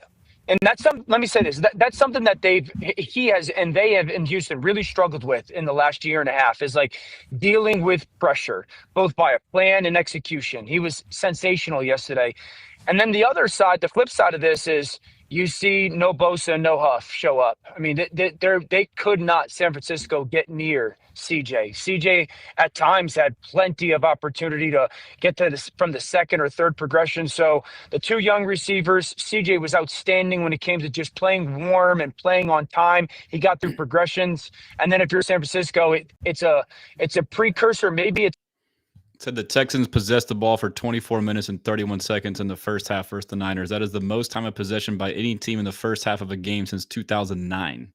It's a little bit of like a concern warning sign of God bless. We couldn't get anywhere near the quarterback. Yeah, and so, Stroud and the Texans offense has struggled against the blitz, and they've been good against zone, and now they beat the blitz. Okay, well, like if that's the case, then now you'll see more zones. And so you just got to do both. Part of the evolution. And then here is D'Amico talking about how they shut down the Niners run game. On him, you're physical against him in the run game. In your opinion, what was the biggest key to slowing him down and keeping him well under his numbers? Yeah, starting in the run game, I thought Will, Daniil, those guys did a great job of setting the edges, knowing they were outside zone team. And I talked about the cutback run throughout the week.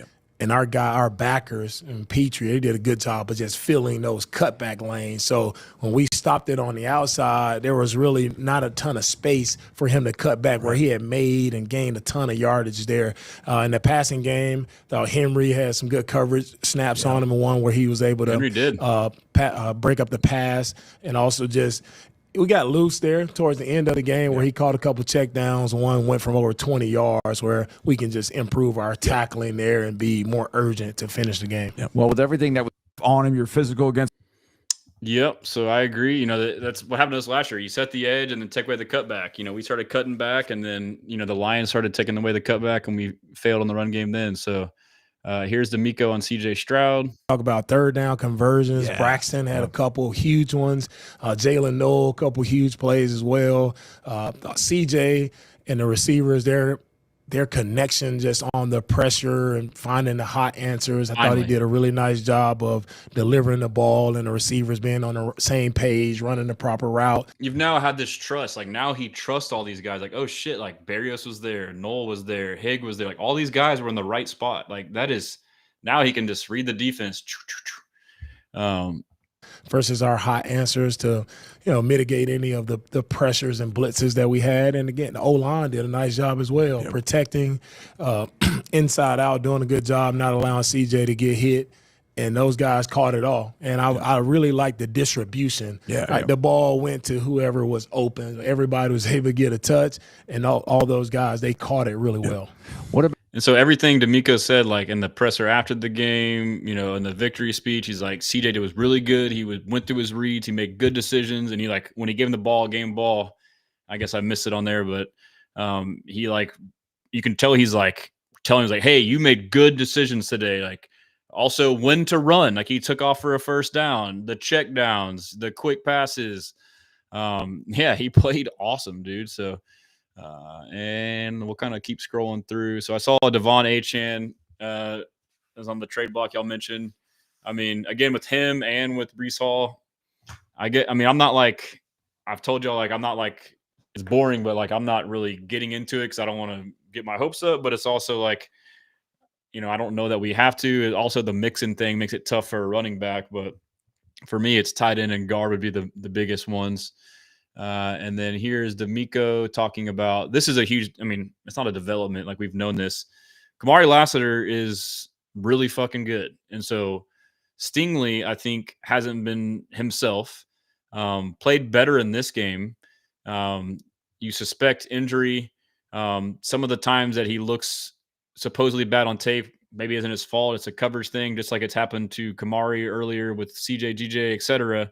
But late in the game, Mac Jones tested Kamari as on a double move. So Mac Jones, after the game, said, we ran a double slant early in the game in the red zone. They jumped it. So I told Jawan, hey, run a double move, a slant and go. And Kamari read it like a book and, didn't bite, turned, got in phase, got position, went up, high pointed the ball and caught it. But as D'Amico points out here, how lethal that is now that, like, they're choosing to attack him man on man because they don't want to do sting. But now they're finding like, hey, we also don't want to attack him. So it's like, all right, now do you go back to sting or do they just stop doing it altogether? It feels like every time we watch Kamari, he's doing something positive week in and week out. What have you seen from him in his second year? I've seen growth and I've seen consistency. Like, when those deep passes are being thrown to his side, typically we've seen that from Sting, and a lot of people don't try Sting on the deep passes anymore. And now you go over to Kamari and you try that. He's improved so much with this technique, just being able to put a body on a receiver and also get his eyes up to go pinpoint the football and actually go up in what we call high pointing. Get your hands up high, attack the football. He's done that now 2 times this year, once in Baltimore and again here versus the 49ers. So it's impressive to see when you put that on tape, teams aren't going to try you as much, not knowing really what's going to happen.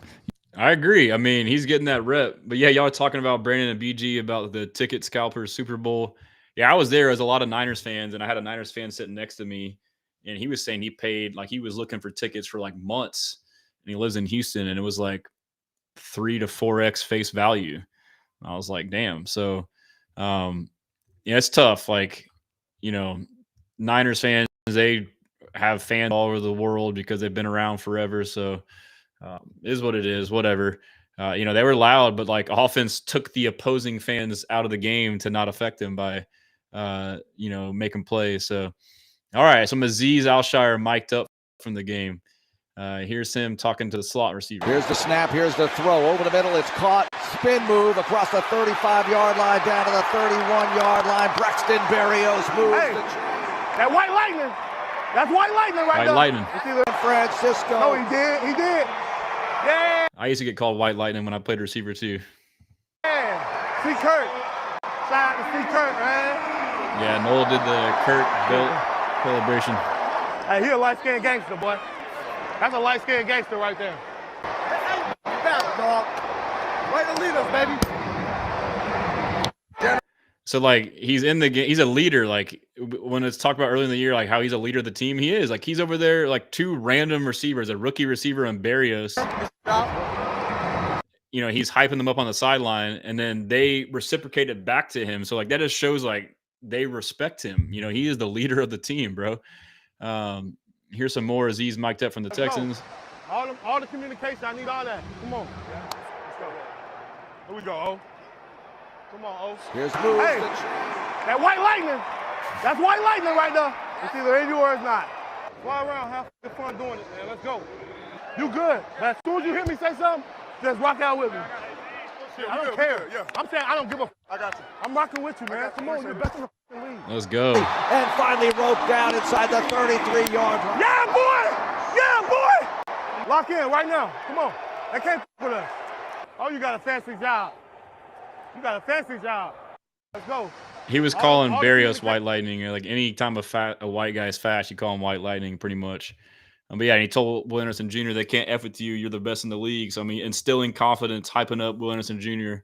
And then I made like a compilation, like my biggest takeaway was like, you know, we all know about how Aziz is, you know, portrayed a certain way in national media after all, like the, you know, the Trevor Lawrence hit, this and that. And to me, it's all bullshit. Like, you know, I hosted a watch party with a couple other content creators, and he had commented on the post saying like, I'm gonna come through or something like that. And I was like, he's just joking. And he fucking showed up, dude. Like, he was suspended for the Kansas City Chiefs game end of regular season because of the Trevor Lawrence hit. And he just showed up to the watch party with like hundreds of fans there and said what's up to me, took pictures of every fan he wanted to, talked to every fan. And like, I sat there and watched like the whole game with him and just talked to him.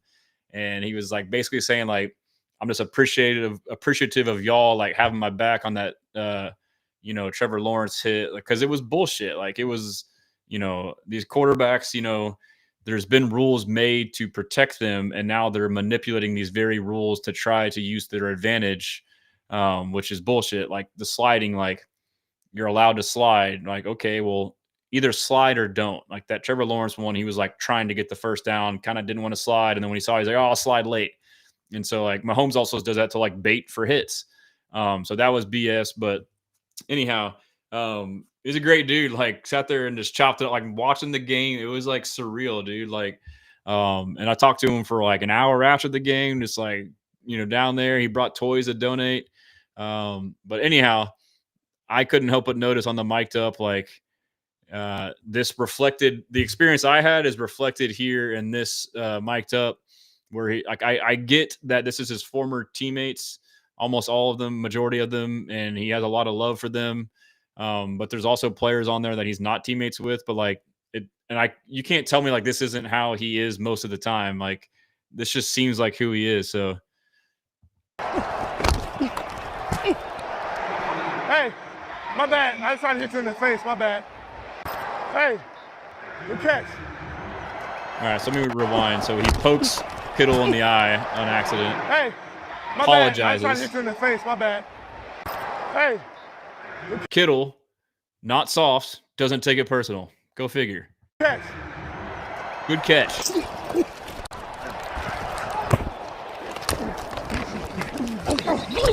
Good work, boy. You work hard as hell. Keep going. He's talking to CMC as he tackles him. Good run, boy. You run hard as hell. Keep going. Like, what? Like, this guy's a terrible guy. Like, he's trying to maliciously hurt these players. You good, baby?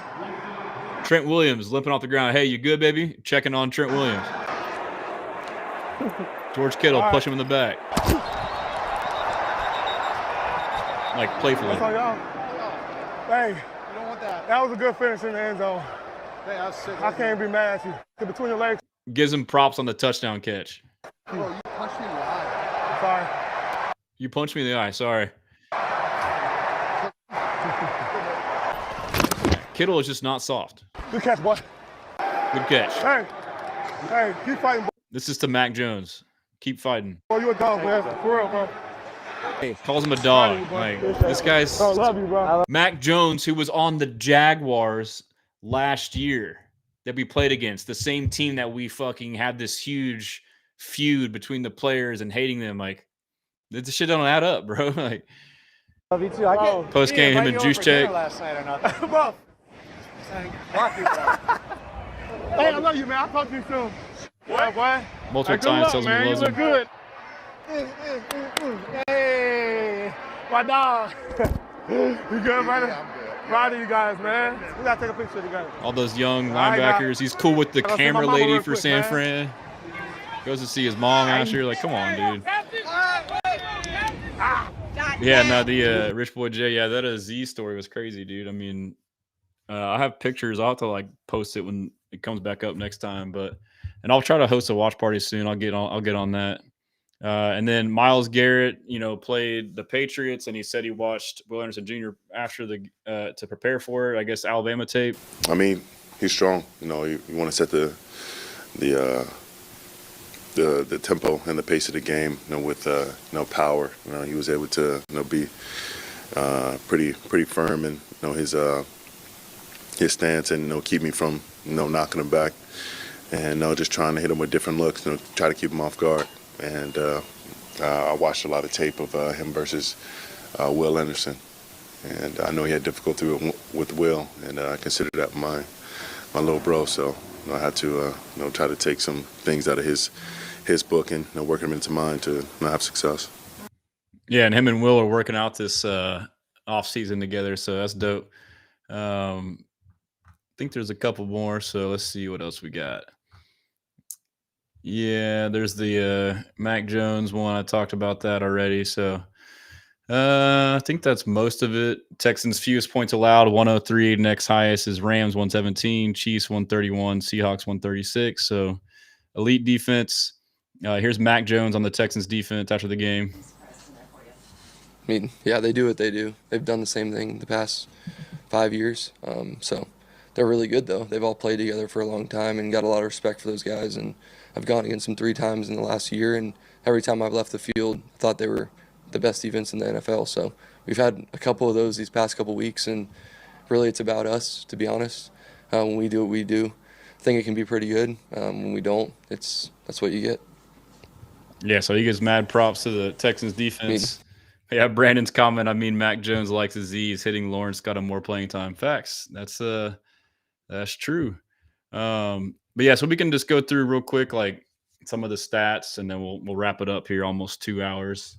A little tired today, and tomorrow is my birthday. I don't know if you guys knew that or not. Day before Halloween. But let's see here. Let's go to team stats, and we got 12 first downs to our 23. They were 3 of 9 on third down. We were 9 of 16. Third down. Let's go. Like, that's the key.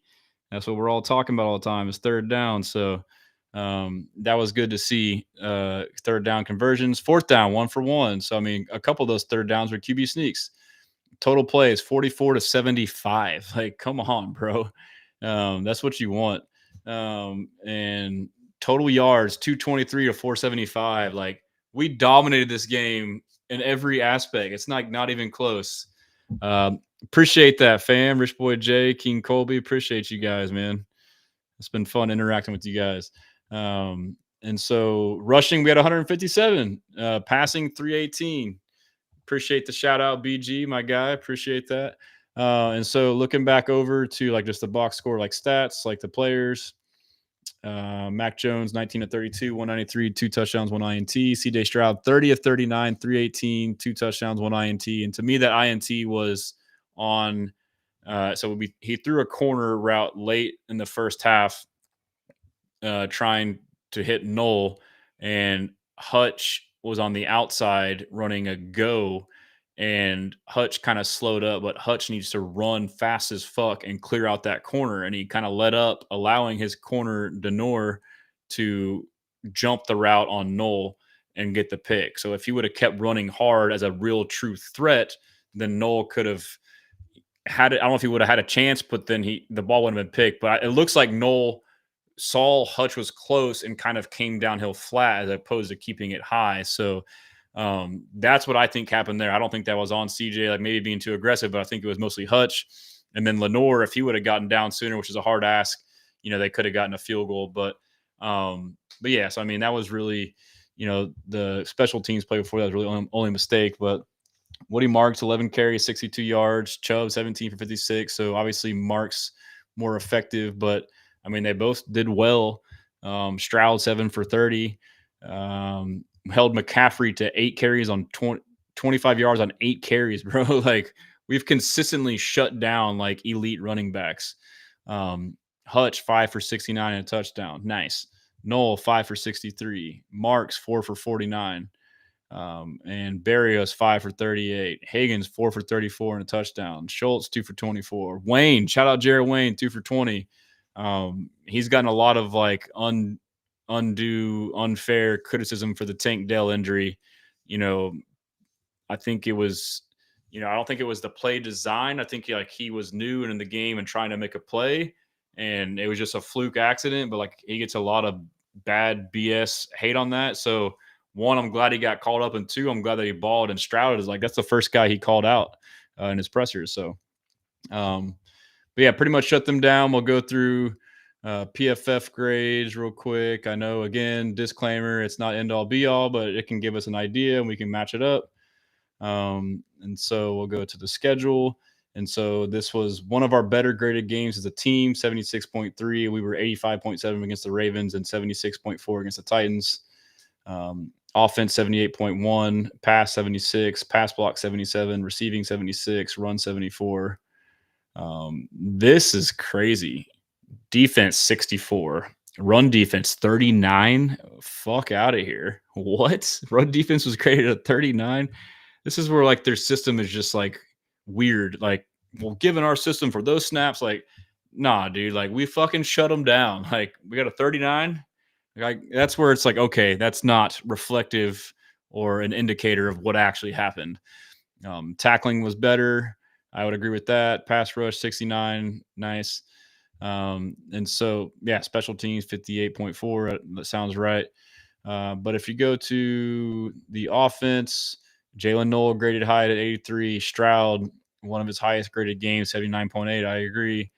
Hutch 75, Ursery 75, Lakin 72, Woody 72, Barrio 71. So I mean, like pretty good across the board. Schultz graded 51. I don't know. I haven't really finished the film. Fisher, they got him low, 52. Titus 58. He seemed like he was kind of around that range from what I saw so far. And I guess we can go to pressures. Let's go to pass blocking. And so again, like I'm learning too with pressures, like everyone does it different. So I'm like not getting too hot on them, but sometimes you watch film and it's like this guy had multiple pressures and you got none here, but we'll take it for what it is. Ursery had 2 and Jake Andrews had 1, and that was it. And a lot of that was us getting the ball out quick. So Brandon says the PFF guy said Trent Williams was one of the only tackles around the league not getting knocked back on run plays.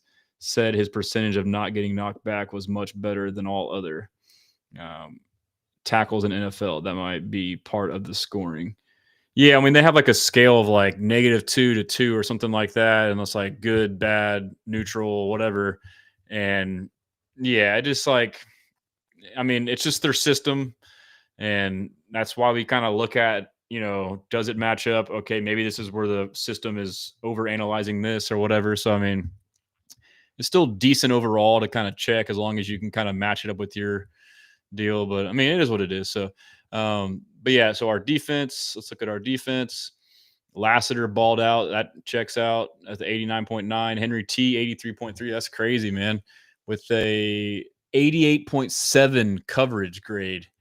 And he, well, let me see though. He had how many coverages? There was only 1 target. So, and it was the one on CMC. So that's, you also have to be like, okay, this grade is high here, but yeah, you only had 1 rep in that. So, Stingley with the better game at 66, Petrie 67, and they got our defense bad. Like maybe this is a product of not having very many plays, but like the defense got them off the field.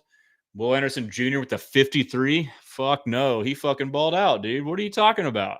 Yeah, I mean that's where you go back and forth. Togiai seemed to play well. He's at 42. Someone asked about Kalen Bullock earlier. I haven't finished the film on him here, but I have noticed in the season he's been up and down. He hasn't been quite as good early. He played good maybe last game or before. But he's had, you know, some errors here and there where it feels like, you know, you look at it like the JSN. And this one, you know, the Kittle touchdown, like he either hit the guy or like, you know, make the play. You know, they really only hit 2 big pass plays and they were jump balls. But yeah, I mean, that's pretty much what I got. This one was kind of, they're all unorganized, my episodes. This one was kind of scatterbrained more than normal, given the whole D'Amico drama stuff going on. But I'll try and do an episode where I can dive in with the Broncos. I'm trying to get one of them to do a joint one. I don't know if y'all enjoy like the interviews, learning from one of their people. But yeah, we can dive into all the next gen stat stuff. I guess we can look at the next gen stat stuff from the game that just happened and then call it after that. I know I have a hard time not over analyzing stuff, but here, let's go to games. Let me share my screen real quick. Share screen right there. And so we'll go to week 8 and let's see where we're looking at. We're looking at Niners. And so he dominated the whole game. Insights. And so despite taking only 1 sack versus the Texans, Mac Jones was pressured 18 times, 50%. When under pressure, Jones completed just 4 of 13 passes for 64 yards with an interception. Without pressure, he was significantly more effective, connecting on 15 of 29 for 129 and 2 touchdowns. Yeah, and they had Mac Jones had the same PFF grade as Stroud too. I mean, like, he played good within his environment, but like, come on, bro, like that seemed like it was a little too much there. So Texans defense held the 49ers to 15 points in their Week 8 victory. Houston has allowed 103 points through its first 7 games of 25, the fewest in NFL. No other team below 500 has fewer than 150 points. That's crazy. CJ Stroud completed 14 of 15 passes for a season-high 196 yards and 2 touchdowns when targeting in-breaking routes against the 49ers in Week 8. His 86.7% success rate on such passes is his second highest rate in a game in his career when targeting multiple in-breaking routes. Stroud completed 16 of 23 passes for 122 and interception on all the routes. So this is, if he's getting blitzed, this is like, you show him this, like, this is you when you get blitzed. You fucking dice him the fuck up, dude. Like slant, slant, slant, slant, hitch, slant, slant, hitch, cover 4, off, hitch. This is taking what the defense gives you. Like, this is the standard. You can do this. You are elite. We know what you can do. Now let's try to keep doing it. So awesome. Texans offense allowed a season low 21.4% pressure rate against the 49ers in Week 8. 49ers blitz on a season high 33.3% of dropbacks. Saleh trying to make up for the lack of pass rush, recording 7 pressures on 14 blitzes. So they're 50%. And either we got the ball out too soon and they didn't get the pressure, or CJ still stood in there under the gun and threw it, compared to just 2 pressures on 28 dropbacks. So they got pressures when they blitzed, but they just didn't get home because we still got rid of it. And so CJ Stroud completed 7 of 9 attempts under pressure for 111 yards and a touchdown while taking no sacks and a plus 0.94 EPA. So that was his best game under pressure. So that, because mostly the under pressures were, he could see them coming and there were blitzes and he had time to figure it out. So, but yeah, that's, I think that's good. That's all I got. I appreciate you guys. As always, follow me on all my platforms at Texans Commenter or at Houston Stresses. If you could, follow on all of them: Facebook, Instagram, TikTok, YouTube, Twitter, and, Spotify, Apple. Subscribe and leave a review if you can. Website, HoustonStressens.com. If you want to watch videos, I got them all aggregated on there. A videos tab, articles, everything you need there. Merch as well. So appreciate you guys. And until next time, we blessin'.